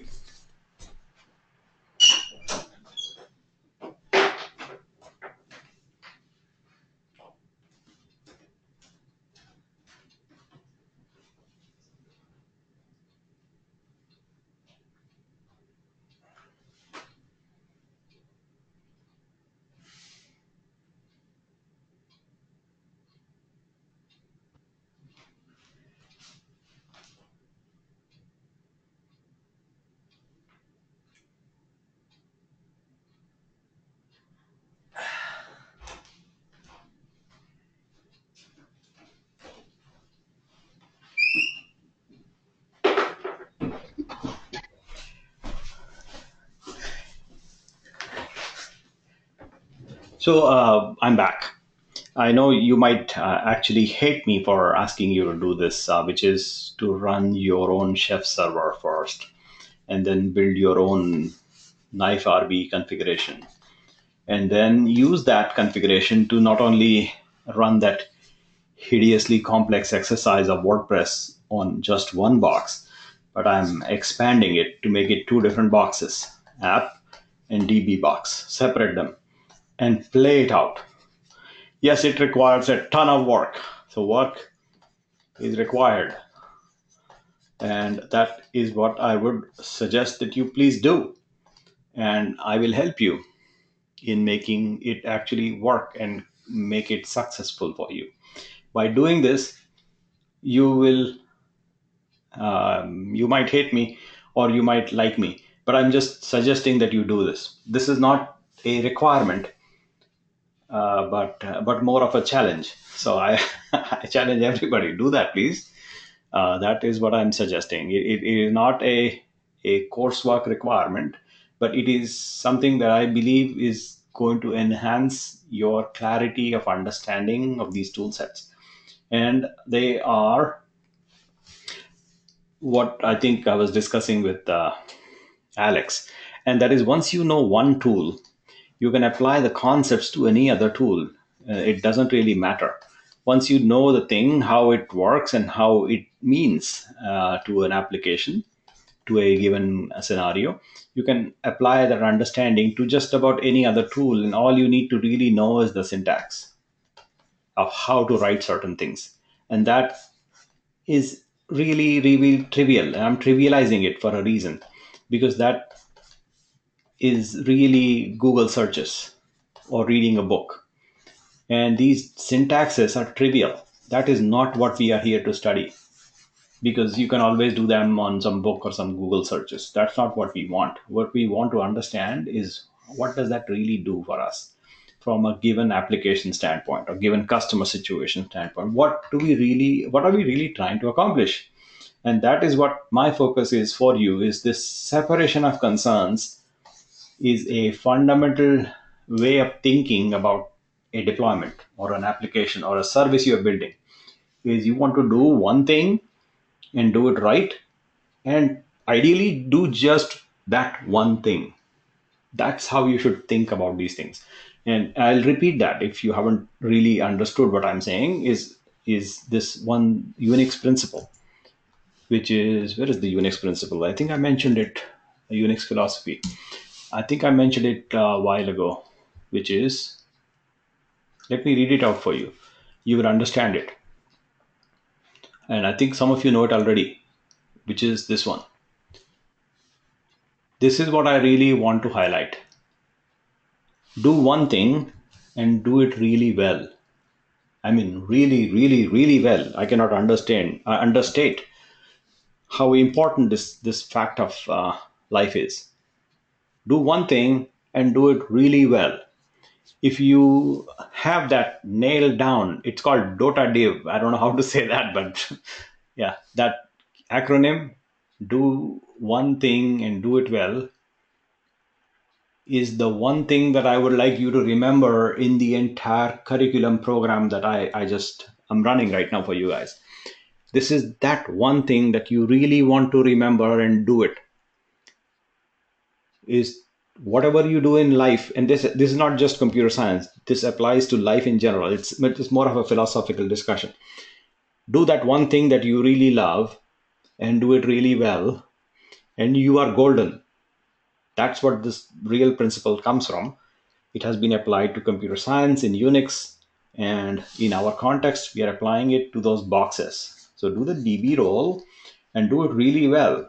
Do the application role and do it really well. And that's how we are thinking right now. And so we are separating those mix and matches of two different roles on the same box, but instead partitioning. Do one thing. You run your database and do it well, and you take care of everything about databases. I will not burden you with anything else. However, don't worry about the application, because that other box will take care of it. And so this principle is generally accepted throughout the Unix community. And read about it. So I ideally would like you to read about this thing. And I'm not kidding. Seriously. This is the one thing you really want to know and nail it. This applies to life in general, especially to computer science. Do one thing, do it really well. That is what I would like you to take note of and implement in your life in general. Having said, I think you understood the challenge that I'm throwing at you. Is you want to separate these things and use the chef server that you just created. Yes, it's cumbersome, it's complex, lots of moving parts, but deal with it. That's what I'm saying. Okay, moving on. What I'm actually suggesting. Go ahead. If there was a question, please go ahead. I have a question, Nilesh. This is related to idempotency of Chef server or Chef. Like we use Chef Solo to install our own Chef server, and we will be using Chef server to launch our application or other nodes. So if I run Chef Solo again, and I'm deploying or kind of managing my configuration of the application through the Chef server, it still continue to work, or I have to think about schedules. When do I upgrade what? So nothing will change unless you change the configuration. So you are using Chef Solo to build this. And that Right. usage is, only for this purpose. That's the only purpose, this purpose, to build this. And once you have this, you can practically ignore this now. Because now you're changing your focus to using Chef Server and Chef Client. That works with the Chef Server. And so you're changing focus a little bit. Once you have the Chef Server up and running, you're not running the solo mode again. Unless you want to make a change to the server itself, which may be the case or may not be the case. Like we wanted to make a change and disable the web UI. We went here. Yeah. We went here and made a change here to say disable the web UI false. Like I don't want it. And then run this cook again. Cook. And it cooked and it disabled the web UI for this server. Right? Right. And Right. once you have it all taken care of, you are not using this anymore, really. Practically, this is dead. It is still there, but it is practically gone out of use. Your purpose in life has succeeded. You wanted a Chef server, you got it. And now it will work. If the Chef server dies for some reason, you want to make sure that you have a backup of the Chef server itself. But then you can revoke this Chef Solo cookbook, re-invoke the Chef Solo cookbook, re-invoke that one, bring that one back, put a new droplet here, and delete this one and say, you know what, Solo, go here and create a new Chef server for me. And then go to sleep. And then I'll use this Chef server with Chef Client. And that's the scenario. So if your Chef server dies, it needs repairs and maintenance, you want to go to Chef Solo and run the maintenance steps to bring your Chef server back in business. When the Chef server is in business, you don't have to muck around with this at all. You just use it with clients. When you want to make a change in the configuration of the server itself, you visit this guy. You get the picture? Yeah, I got it. I was thinking just like any other property that any organization owns, Chef server also becomes a property that needs to be managed. Yep. Right, so you have to worry about its upgrade or, are versions compatible, stuff like that. So this is the management tool for Chef server. This one. That's how you manage the server itself. Management of configuration. Because this is how you launched it. You started like this. That's where you go back to and make changes. Right. And when you're done making changes, you put this to sleep. It's just a command, basically. Solo is a command. You run it. It's a folder somewhere. And in that folder, you run a command called knife solo, blah, blah, blah. And then it does its thing. It's not a consistently running process. It's a one-time operation, solo. One time. Knife solo, bootstrap, boop, boop, boop, this, whatever that is. And it will do it. It will do what you define in the configuration for solo. And that's how you will build the Chef server. And we'll do one more time right now for version 12 of Chef, which basically means we will destroy our Chef server. So I will go destroy the Chef server I have. And here we go. So we'll go destroy. And bye-bye. Now we don't have a box, so we'll create one more. And this time, what we need to do is you can choose 1404 if you like, or just read the requirements of Chef server. and you will find that it also supports 12.04.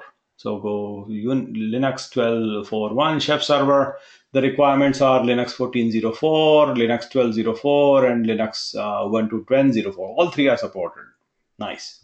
Whereas for 11.1, whatever that was, 11.16, it did not support 14.04, was not supported. So we could not use 14.04 in DO. Could not. However, for 12, it is okay. 14 is okay, 12 is okay, 10 is also okay. So we can go back to DO and this time grab a 14 box. 1404, 64-bit, that one. And $40 droplet, 4 GB memory. San Francisco location, my private key, and one droplet, call this version 12 and create. So now I have a new empty box in my current DigitalOcean, and I will go back to my exercises. Here you will see that I'm creating a new folder, and that is different from this chef that we had to begin with. That's a different folder I'm going to create, like this. And so I am in that new folder now, which is empty.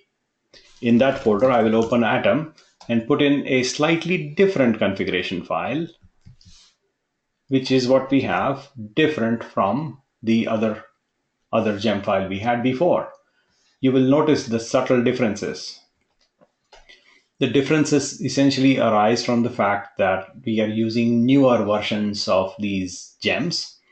For example, in the earlier case, we had, I think, 12.3.0 and older version of Knife Solo, older version of Burkshelf. So we are now using newer ones. And then bundle install. Then we will have a new gemfile.log file created right there. In that log file, when it shows up, we will do bundle exec Knife Solo init dot, and then this bundling should finish.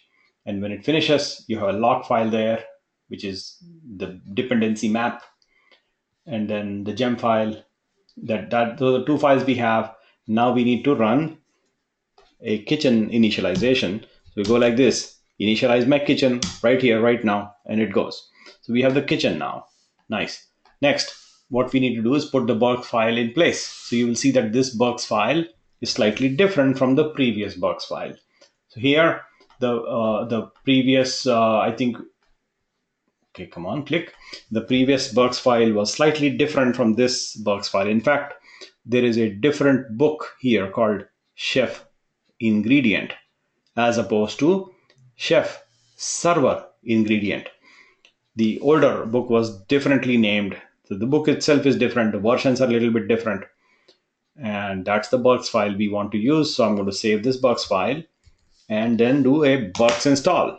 Bundle exec Burks install. So same process, same everything. We are using Knife Solo to initialize our gem file, our kitchen, bulk shelf, bring the books, and then install Burks install. We ran that, and then we need to configure that droplet, this one that is still being built. And now we have an IP address. So we'll copy the IP address and make use of it in creating a new node in the nodes folder, which means creating a new file. And then in that new file, what we want to be able to do is grab this content, copy it, bring it here, take the IP address of the new box we have. Pretty similar to the previous steps, except subtle differences. So you will see them. I'm going to change the IP address in all locations by pressing Ctrl D multiple times and then replacing them in one shot like this. Now I have the correct IP address from the DO droplet, which is the new IP address, and this is going to be my chef server number 12, version 12, and here it says so, 12.4.1-1, and the web UI is enabled. However, this itself is deprecated. This is not how you install web UI. So that is actually meaningless, but I'm keeping it. We are going to invoke the apt cookbook default recipe and then the chef server default recipe. and this gets saved in form of a node.json file, which looks like sits in the nodes folder and goes with the name ipaddress.json. ipaddress.json. That's what we are going to save it as in the nodes folder and close. So now we have the nodes file correct, which means we can now go execute knife solo bootstrap. And that is the next step here. Knife solo bootstrap with the IP address in hand. So we have that folder, correct folder in the same, in the kitchen we would like to be bundle exec knife solo bootstrap. There we go. And the IP address is different. So we want to paste the IP address like there. And this is the IP address for the box we are dealing with right now. Let's confirm that 246.77. Yes, that's correct. This is the IP address for the new box. We are going to bootstrap it using knife solo, and off we go like this. So this will take time, about 2 minutes. And in the meanwhile, we will have a version 12 of Chef server with no web UI at all whatsoever, even though you're saying in the node definition, UI enabled true. Because that parameter itself is deprecated, it will be ignored. You're noticing that the Chef installation needs to happen first, and this will then run to install Chef server and configure and all that. That will happen momentarily, as you will see it happening on the left half of the screen right now. Let us proceed forward and read ahead a little bit as it does its thing. What I intend to do is to make sure that I explain subtle differences in the way we are going to configure this box. So we're going to grab those keys and PEM files and all that. There are changes in the way version 12 works, different from version 11. And that is what we are going to look at. And we can actually execute these steps once the Chef server finishes installing. And that is what we are waiting for it to happen. But if you, in the meanwhile, look at the left half of the screen, you will see that we have to connect to the box, like actually go to the box there and then install this software. And this is a commercial product, not open source. It is okay to use it up to 25 nodes if I understand, or for the first 30 days, all of it is free, except after that you should check pricing with the company. And it also has another feature for reporting, which is also, I think, the last I read, it is not open source. But then these are available for installation for reporting purposes. You can get nice reports generated out of it. So you basically run these commands. One of them is to Chef server control install this package. And this will go grab that package from the Chef company and install it. Then you have to reconfigure Chef server itself, and also run this one command to ops code manage control reconfigure. If you don't run this last step, nothing will show up. No UI will show up. So you want to actually make sure that you are running these three commands one after the other in that sequence. That will install this user interface that you are very familiar with here. That user interface, exactly that one will pop up once you have the Chef Manage tool installed. That UI is not open source. And we will do these things as soon as this server reconfiguration action finishes. So that should not take too long, but just wait for that to finish. This action takes time. This reconfiguration is happening right now on the remote box. And when it does, we will run through the other sequence, and you will see that now we have to create an admin user to begin with. And we have to also create an organization for ourselves. It is not created for us by default. And then you can download the starter kit, and pretty much it looks just like what you see here, pretty much like this, except your own. And that's what you will see. And you can do the same steps like knife SSL fetch to fetch the certificates and check the certificates for accuracy, and then you have your own knife RB that you need to build. Pretty much like the other exercises we did, we go here and then go to administration, go to the organization, then starter kit and download the kit. That's exactly what you will end up doing as soon as this thing configures correctly. So now we have our Chef server run, reconfigure action completed successfully, and we have the Chef client finished, the solo client finished, which means we need to be able to proceed forward. And the next steps are to connect to the box there away from us. So that IP address is here. So we'll grab that IP address and go to it. We go there, SSH, root at IP address, and then connect to it. Once we are there on the remote location in that V12 box, that's where we are, V12. This is the remote machine, not your workstation, but the remote machine. And on that machine, the differences are we need to install these packages by manual execution. So 1, 2, 3, one after the other. Copy them one at a time and invoke. So first one is going to install Chef Manage. The second one will reconfigure Chef Server, and third one will reconfigure the apps code manage. This name is still old. The new name will eventually pick up. At that time, the new name will become Chef Manage CTL reconfigure. But right now, the name is still the old name of the company, Ops Code Manage CTL reconfigure. And that's how the command name is right now. They will eventually update the command, at which time this name will change from Ops Code to the new name Chef. And that will happen at some point, whenever it does. Now, having done this, our action has finished successfully. This, by the way, installation also happened using Chef. As you can see, it was a Chef client that finished installing that Chef Manage. So this package was installed, add-on package, and it succeeded. Next up, we want to reconfigure Chef Server. And I was able to get past the error. Third time is the charm. Okay, nice. Yeah, these are transient errors, and I have seen them many times. And yeah, so we don't know what happens on the internet. That's the challenge, right? As your traffic goes on, as you may be passing your PEM file, something on the internet may be breaking some character. Or you don't know what may happen.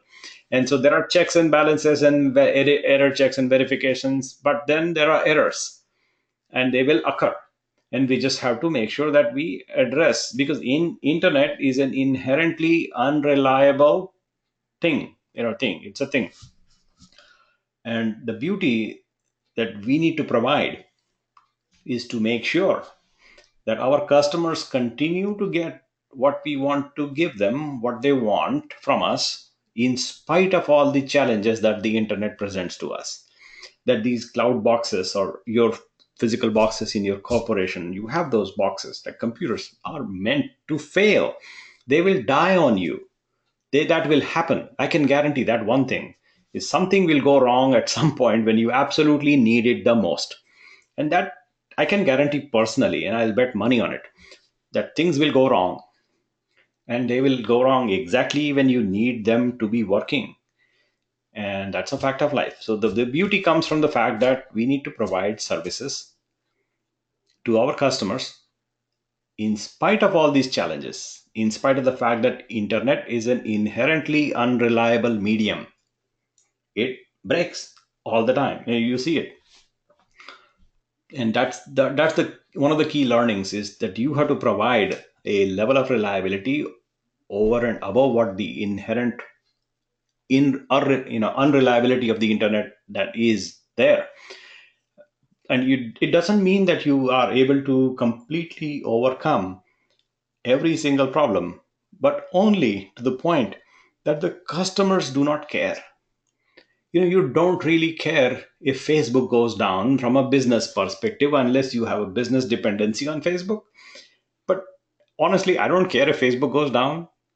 It's just that website, right? But some people treat Facebook like their business, and that's okay. That's a different case. So as long as the customers do not care, it's okay to tolerate some downtime, some weird behavior somewhere, as long as the customers do not care. As soon as they can notice something, or if they really care about something, that's the area you focus on and make sure that that doesn't fail. Because if that fails, then customers gets unhappy, and then as a result, everything goes bad. So that's how you should think about from an exposure to the customer. What's the exposure to the customers to what they see, what they can perceive, what they can feel or sense, and focus primarily on that from a reliability, availability, all these entities perspective. So next one, what we just did here was this install chef manage command. And then after that, we need to reconfigure our chef server and then reconfigure ops code manage control reconfigure. That ops code manage control, we have to reconfigure that also, which we'll do that momentarily. As soon as this finishes, we'll able to do the other run, and then we should have a web UI presented to us. And so we will do that as soon as this thing runs, finishes.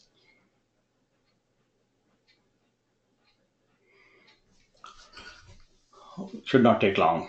Should finish fast. It finished. Now the last step, or rather the last of the three. There are so many steps that goes on. So I think I need typed wrong, break it, run it again, and then this should be quick.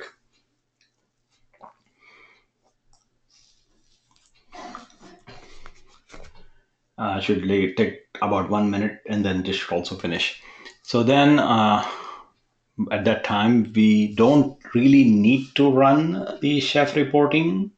Don't need to, but you can.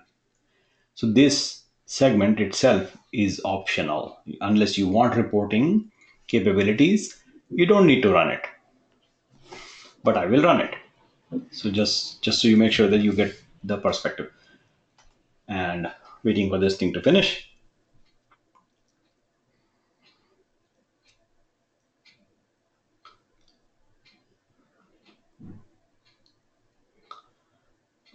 Okay, come on, restart. Okay, good.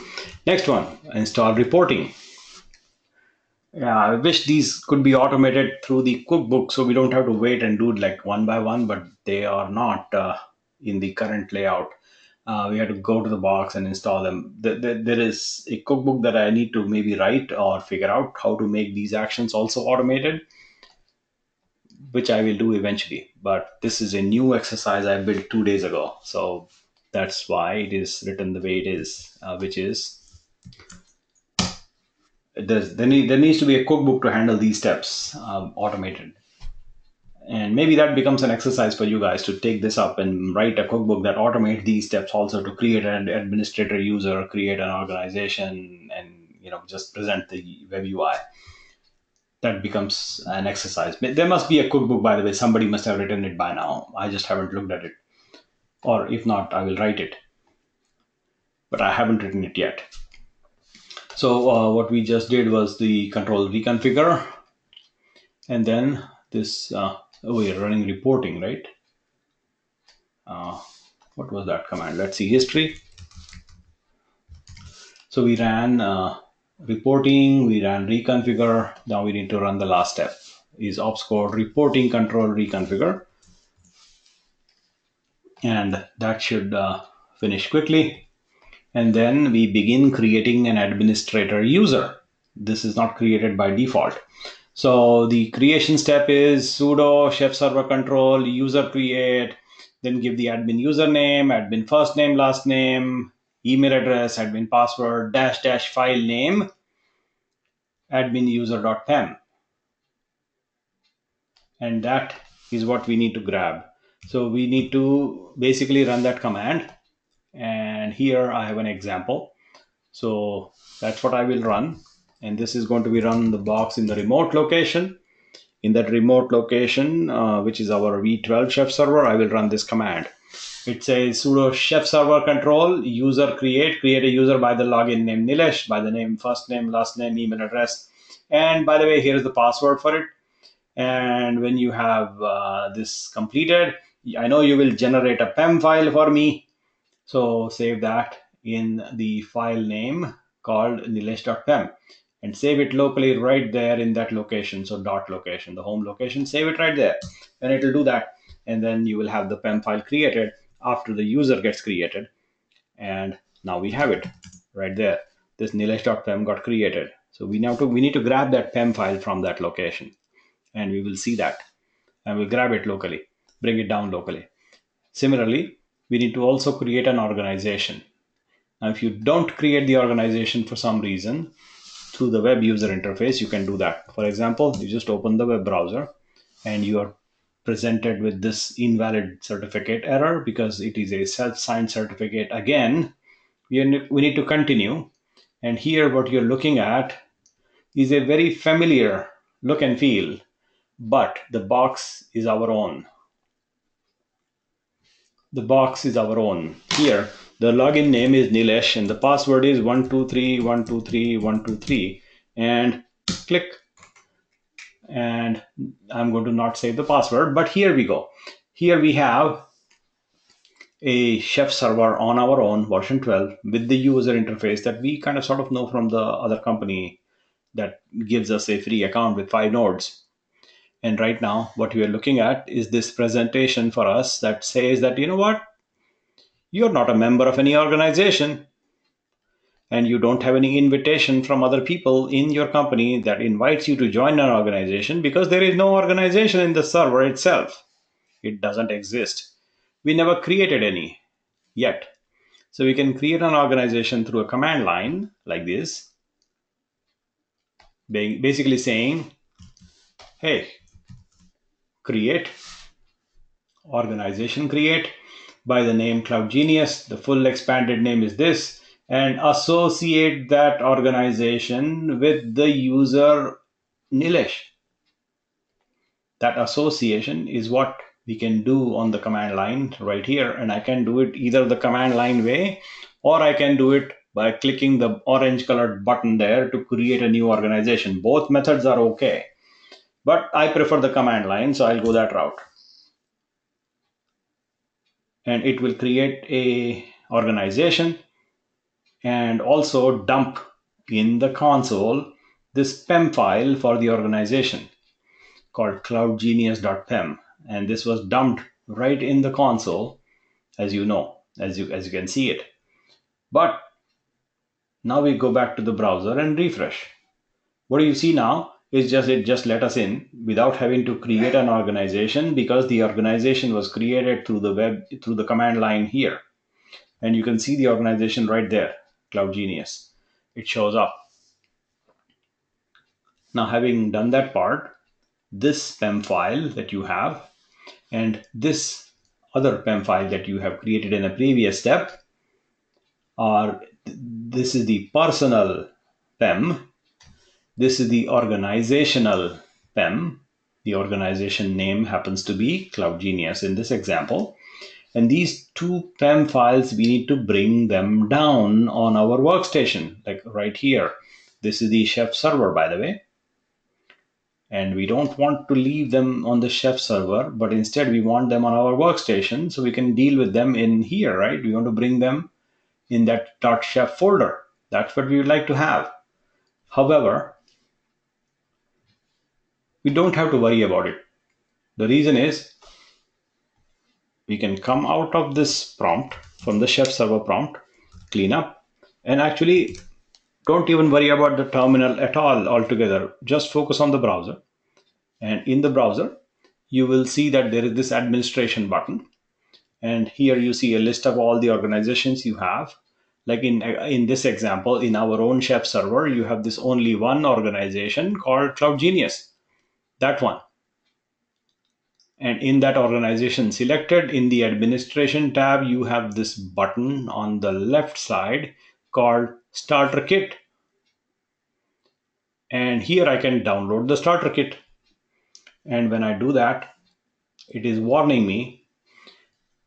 Warning is that all those things that you generated in a previous step, like the PEM file you have on the server or the cloudgenius.pem that got dumped in the console, all of those will be invalidated, will be reset. Are you sure? And I'll say yes. I'll proceed. And now I get a download. It comes down to my Macintosh. I'll open my downloads, and here let's see what we have. So I'm going to bring up that item in foreground, and actually I'll expand it. It was called, let's see, okay, starter.zip. I'll bring it to my desktop from the downloads folder and make it visible to you so you can see it. This is the file that I downloaded called chefstarter.zip, and I'll expand it, and it will expand right there. And it, oops, hold on. Yeah, it expanded like here we have the chef repo expanded. This is very, very similar to the chef server exercise you did the other day, the other time. And so if you open this folder, you will see a ready-made kitchen for your usage. And so I'm going to open this up in Atom editor. Okay, Atom is better to open in Atom. So I'll go terminal, go to desktop and chef repo and open in Atom so you can see, ouch. Okay, do it one more. Atom dot, and bring up Atom in foreground. Here we go. And so you have the .chef folder, you have the CloudGenius validator.pem file, which is a newly generated one. You have the nilesh.pem, the newly created personal pem file, and a knifeRB that is aligned with what you would expect to use for your example. Again, this is incomplete. For most cases, you don't have the site cookbooks folder and other folders, and the paths are all missing. So you want to build up on top of what you have and make it complete, so you can then make use of it. So if you compare this knifeRB with your other examples from our earlier exercises, let's go look at them right now, right here, and put that on the side. Hold on. Here we go. So we created this download the starter kit and all that, but we also need to grab this SSL fetch. That is also a nice thing to have, and we need to do that so that we trust this particular chef server, our own, not the other one. This is the other one, by the way. This is the other organization called Classroom and a bunch of other test organizations I have. That is not what we're talking about. This is the company provided chef server. That is not what we are using. We are using this new, our own custom made chef server.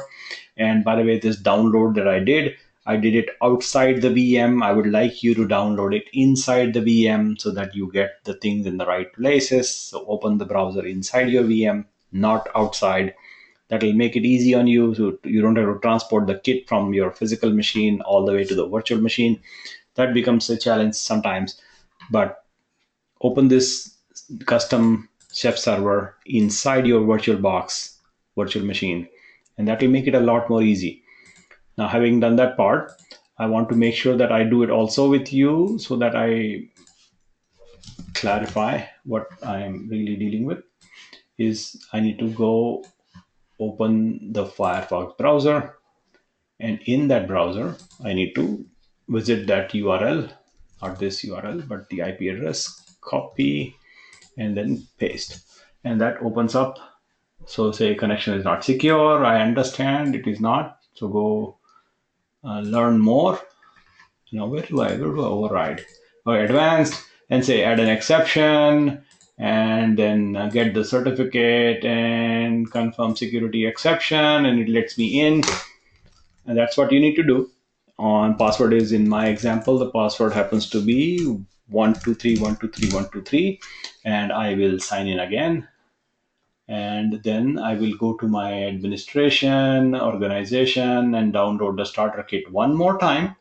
It wants me one more time saying, you know what, we are going to destroy your older PEM files, and then we are going to save this starter kit in your downloads folder. So we have it there in the downloads section. We have this newer version of starter kit. Okay, there are lots of them already. So I'm going to delete all of them and do it one more time because I don't want to confuse which kit is the right one. So I'm going to select all and trash them. Oops, did not trash. So we'll go move them one by one to trash. And so that there is no confusion as to which starter kit I'm talking about, I'll do it one more time. Download starter kit, proceed, and I get a new kit, which is the kit I want to use, this one. I'll expand it, right click and say double click, and right click to say extract here.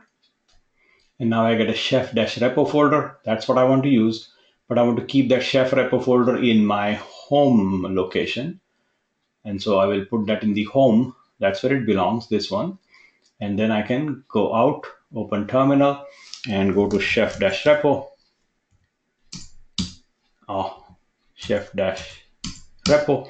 And that is where I will work now going forward. So I'll open Atom here, and you will see it right there. And this .chef with the Cloud Genius validator, the PEM file, the knife RB, and all that good stuff using our own chef server and our own organizational validator, personal PEM that you have with your name on it, and like that. So having this in place, we can now execute an exercise using this chef server and see how it actually works out for us.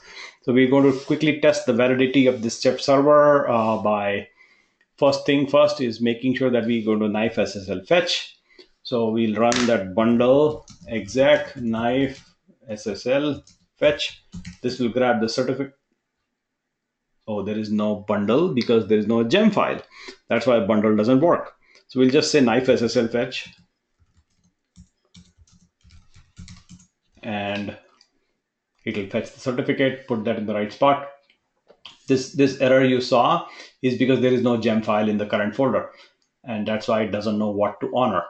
And so now right now it doesn't know which version of chef to use, so it is going to figure it out, and so eventually run the latest version and fetch the appropriate certificate, put that in the right location, as it is trying to take some time to connect to the right location. That's what you're seeing right now. And so once that finishes, which it did, so we now have this new folder called Trusted Certs, and we have the certificate downloaded from the chef server. And now we need to proceed forward with a sample to test and validate our chef server itself, which is what I intend to do. So there we are in our one of the previous exercises we have is here. Not this, module number 9. Bootstrap a node. And here what I'm going to do is get another droplet. So here we have a new droplet. We'll add one. Say, give me a droplet. So green button, create a new droplet, say $5, San Francisco, get the key in place and call it my sandbox. Just give it a name, create. And that becomes a new box that I'm waiting for it to get created. And this is the box that I will then configure using my toolkit that I now have here that uses my own chef server. There are a couple more changes you want to be able to do. Is one of them is to go back to your knife RB that we saw before and complete those elements that are missing. So for example, in your knife RB, you will have this current directory, which is good. A log level is there, log location is good, node name is good, client key is good. All these are basically good. What is missing is this cookbook path, which is what is just focused on the cookbooks folder. You want to make it a little wider and make it the way we want, which is the site cookbooks folder first, followed by cookbooks. So we did that and deleted the old entry. We'll also want to grab the node path, role path, data bag path, environment path, encrypted data bag, all these things we just want to grab and paste it at the bottom and save. Now this completes our knife RB the way we want. Next, we want to make sure that we are able to put a gem file in place. So we will grab that gem file from an example and Is there a gem file here? We'll just do a quick exercise of an example. So where was that? Yeah, here, this one. So here is the gem file somewhere.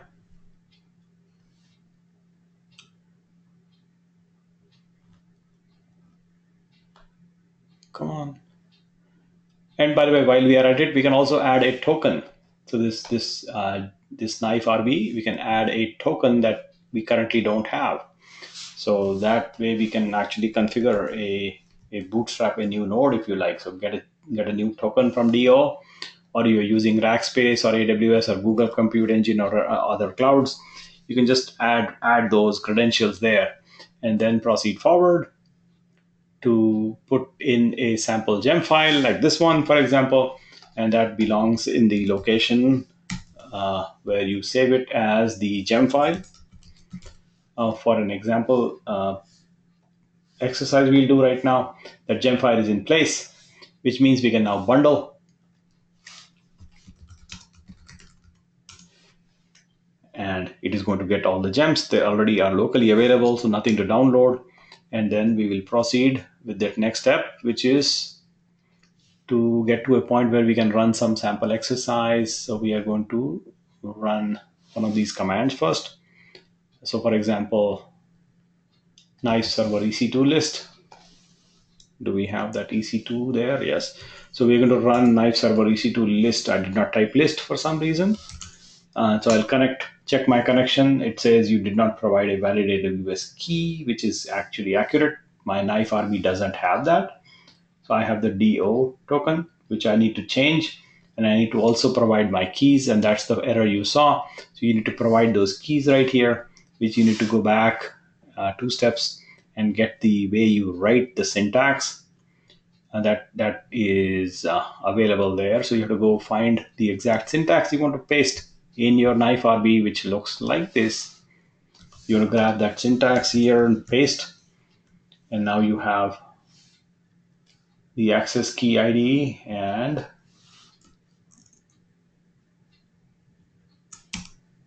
oh, there is a bug here apparently. Let me fix that bug. There is a break in the HTML somewhere that did not come across nicely. Oh, it's a WordPress bug. Never mind. We'll fix it later. I cannot fix it right now. You can see the bug right here. This should not be there, but it does pop up. So I fixed that manually. This actually is a new line. Just cautioning you, make sure that it looks like this. Making a note for myself to fix it later. Give me a sec. So what I'm basically hinting at is this location has a bug in the knife configuration, just so you know. The bug is right here. That's the bad malformed HTML. I need to go and fix it. Now, having said, I just did that fix and I need to make these changes to these credentials. So change this and change that also. So I'll go grab new credentials so I can actually run these exercises. I'll also need to grab a token. So I will do that. Now, some of you may or may not be aware of this credential creation process. I think those of you who did not join the very first segment of the course, they might have missed out on IAM, not AMI. And that is something that I would quickly highlight as to how do you generate credentials if you haven't before. If you want a refresher, you can read on identity and access management. And that is what I'm going to quickly highlight to you as to how you generate credentials, that you will place it in this spot as well as this spot. You go to the IAM console, create a new user. Like I have 3 users, I will create a new user like this. I'll give it a name chef and then generate a key for that user and show these credentials, copy them and put them in the knife configuration like that. And also copy the secret key for that user and put them in the location just like that. And then save it. Now I have the credentials in place, but that user called chef doesn't have any permissions. So we need to add permissions to that user. This guy needs to get add users to a group. I'll just add him super duper admin for now, make him a super administrator, which now becomes active. So the key gets activated, and then I'll go back to this location and continue along in our sequence, in which what we are essentially doing is run that command. That did not work the previous time, so we will now run it again, and it should work because our key is correct. So it tells me that I have these servers in my EC2 console, which means my connection to EC2 succeeded. Let us also check a couple of things like bundle exec, a knife user list, which shows me whether I'm connected to my chef server properly, and I see the users list popping up. There is only one user on my chef server, which is Nilesh right now. Let's see if there are any nodes, bundle exec, knife node list, and the node list will pop up with nothing in it because there are no nodes right now. And similarly, if you have some cookbooks, you can upload them and run the scenarios. So you've done these exercises before.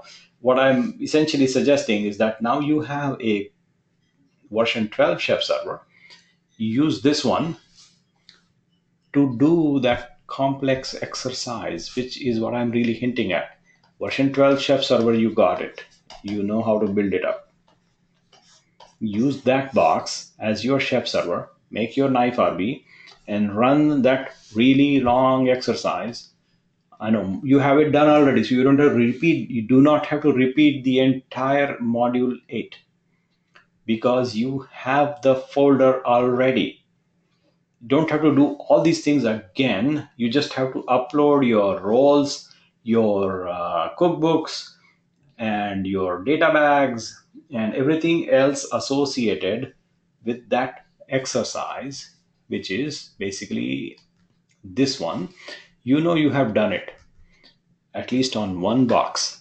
You want to take that same exercise, this one that I just pasted on Slack chat, and reuse most of the work that you have already done and expand the concept, which is this role distinction. So you have to divide the roles between application and database.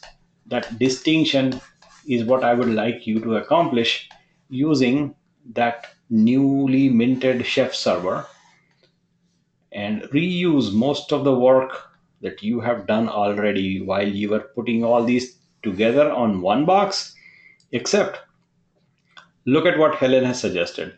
Look at what I'm talking about and split, isolate, and segregate the responsibility of these two boxes, in that you will end up with a droplet like the V2 droplet with 4 gigs of RAM and two more droplets.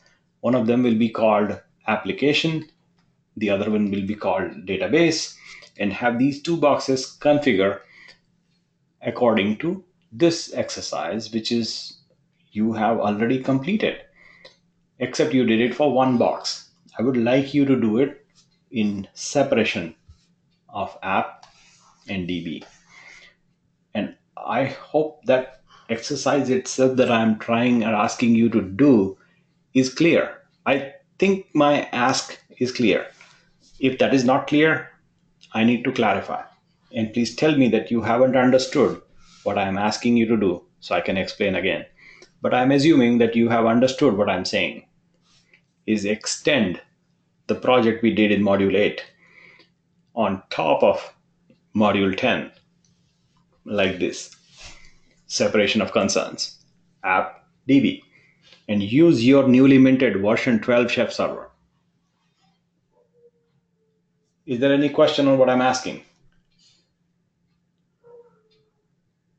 No, perfect. No. Yeah, it may sound perfect to you, but yes, you will have fun. And by fun, I mean, you know what I mean. By fun, I mean knock your head on a hard object. That's what I think fun is. That's perfect. If that is fun, yes, please go ahead. And I'll join you guys. And so let us do it. And so yes, there are some deliberately left out open-ended items in this step. I'm deliberately not giving you everything because it will push you to find the solution. In real life, when you're working on something, you may not have this class. You may not have me and your colleagues in the class. You may not have, by the way, the Slack chat will keep on working. You can always talk and connect with you guys, and you can do that. Slack is not going away, but the class will end at some point, right? And my goal is to make you self independent on your own. You should be able to figure things out. And so there is a reason why I'm deliberately leaving out certain details on how to accomplish certain actions that you want to enable in this separation of responsibility between AppBox and DBBox. And by the way, Helen has been gracious and kind and very helpful. And I want to thank her for giving what she did to all of you. Is her work, which is what she did. And that is how you do it. And so even in there, she has written down, which is nice, but you need to actually make it happen. And you can make that happen by reading what she wrote and doing on your own, searches on your own, figuring out, reading, trying, failing, hitting your head on the hard object multiple times, which is what some of you call fun. And allow me to join in that fun and let us do it, make it happen. And that is what I ask. And I hope and I know you will do it. So I would like to see that happen, all of you. I'm not excluding any one or two. I want each and every one of you. I need to see those 13, 14 chat sessions in Slack showing me that you did it. That's what I would like to see. I know not everybody has done this part of split responsibility on the boxes, but please do it. It'll help you clarify a great deal of detail in understanding how these things actually work. We are not really learning Chef for the sake of learning Chef. What we are learning and attempting to solve is the core principle of do one thing and do it right in real life, in a real application that will actually get deployed onto a real cloud. Yes, we are using Chef for right now, but that Chef itself is immaterial. It's the concept. That is what you need to nail. How to do it? There are tons of resources that are available on the site and Slack chat and all of us together. We can make it happen. We have done it. I would like each and every one to succeed. That is my goal. And so I hope that you will do it.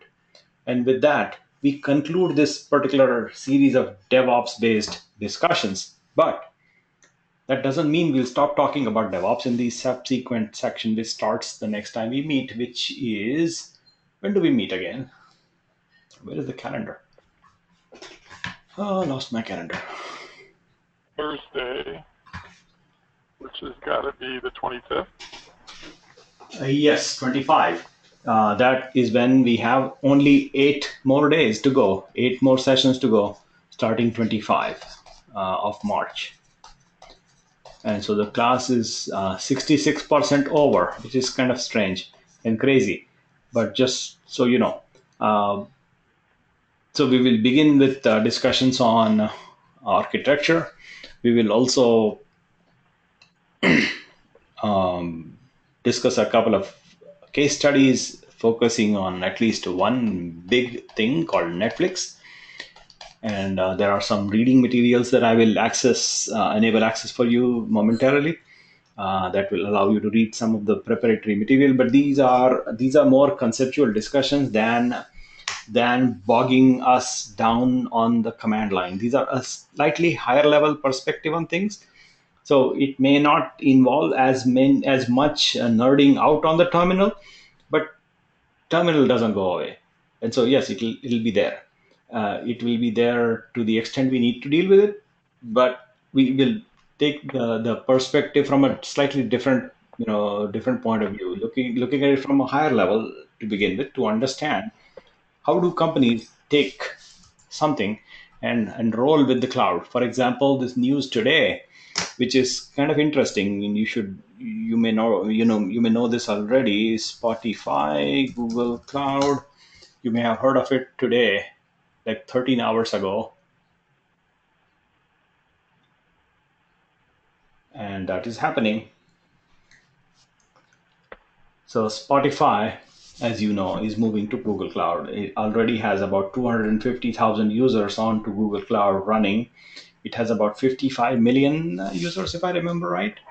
And yeah, there are about 55 million users, 20 million subscribers, and 250K already moved to the Google Cloud. And that is what is news of today. So what does that mean? How do they do it? What are the components that go around in building something like Spotify? What are the business implications? Same with Netflix. And so if one of you has a Netflix account, which I don't, I will like to borrow that Netflix account, at least maybe have you log into your own box, and we'll at least see a couple of things on your box, on your laptop, as we proceed in discussing. At some point, I might ask one of you to just present your screen and show us what you see, because not everybody, like at least me, I actually don't have a login. Strange, but yes. So we will understand what Netflix business is from a business perspective, all the way towards building what does it take to take a company like Netflix and move it to the cloud like they did on the Amazon cloud. And Spotify becomes another example. You have another example called Dropbox that you know already. Dropbox.com runs on the Amazon cloud entirely. And this thing, you probably have an account already here. So Dropbox runs on the Amazon cloud, Google Drive runs on the Google cloud, things like that. So we have to understand what these businesses are doing and how are they migrating to the cloud, what scenarios are they enabling, what are the business implications, technical implications, underlying applications in architecture and layout. And there are requests from some of you guys in going deeper. We'll also consider discussing on things like Docker. Docker. I would like to focus specific attention on this in making sure that you clearly understand what this thing is, as very different from what is currently we are using is a VM. So we'll discuss that a little bit. We'll also see if we can build a complex exercise using Ansible. And I'm building that one right now. Once I complete that, I will let you know and pass a handle to you on GitHub. So you will have access to that. Then in addition to this, so I have a question for some of you actually asked me to discuss OpenStack. And to run OpenStack, you need hardware. So if you have hardware, that's great. I do have it, but you may not have hardware to run OpenStack correctly, and that becomes a challenge. I have it, so I can show it to you. And the problem that you will run into is that you cannot reproduce because it needs real hardware to pull an OpenStack on a even a small box is good enough, but you need to have real hardware, or at least a big enough machine, a big enough virtual machine to handle OpenStack deployment. And yes, you can install OpenStack on a virtual machine, but the machine needs to be big virtual machine. So not everybody has that. So that's a challenge we will run into, is that I will be able to show you, but then it will be difficult for you to do it on your own. That's a challenge that we will likely hit. We'll also cover monitoring of applications. What does it take? What does it mean? We'll also cover things such as the certificate business, right? Certs. We saw this issue about self-signed certificate. What does it mean? How do you place them? How do you put them in the right locations and things of that nature? So if there are more things to cover, then there are days available. So there are only 8. And there are a lot more things. So what I'm suggesting that you please do is in Slack chat, mention to me either one-on-one or in group chat, either way, mention to me what is that you would like us to focus on, because that is going to be important. I would like to cover the areas you would like to have. And so there are way more things that we can talk about, but I want to stay focused on what is of most interest to you, and we'll do that. So that's what we have as an agenda coming up for the remainder days. If you have something that you want to discuss, say that in chat, one-on-one chat, group chat, either way. Well, there's one thing, and this is more of a high-level thing, and I don't know how many people look at managing the environments, but we've been working with AWS, and what does an AWS bill look like? So if we're running a big cloud operation, and I get, and I'm responsible for looking and managing the costs, what does an AWS bill look like? Yep. So we'll do that. We'll do a session or at least some discussion on economics and understand the cost perspective on a cloud bill. And we'll look at various providers, look at their billing structures. There are some pricing calculators. I think Alex pointed out that Rackspace has a minimum $50 bill. So that was a question, a comment he had, on which I located a calculator for you guys to play with. And so we'll do economics also. I think that's a good one. So yes, it is important. An ingredient in using cloud infrastructure is that there's going to be a bill for us, and that bill needs to be paid. And what does it mean now from a practical perspective? That has to be paid, without which you cannot use cloud, right? Cloud essentially is like somebody else's computer that you happen to be using. And so you need to pay the bill, pay the rent. And that boils down to billing and accounting and economics. And what does that boil down to from a usage perspective? And how do you optimize those things? And that is also a good discussion to have. So we'll have that discussion. It is not on the terminal. It is more on Excel spreadsheet, but we'll have it. Cool. Thank you. Yep. Other ideas are welcome. So with that, I will pause the recording. Let us see what we are doing. Pausing the recording right now. And here we go. I'm pausing that.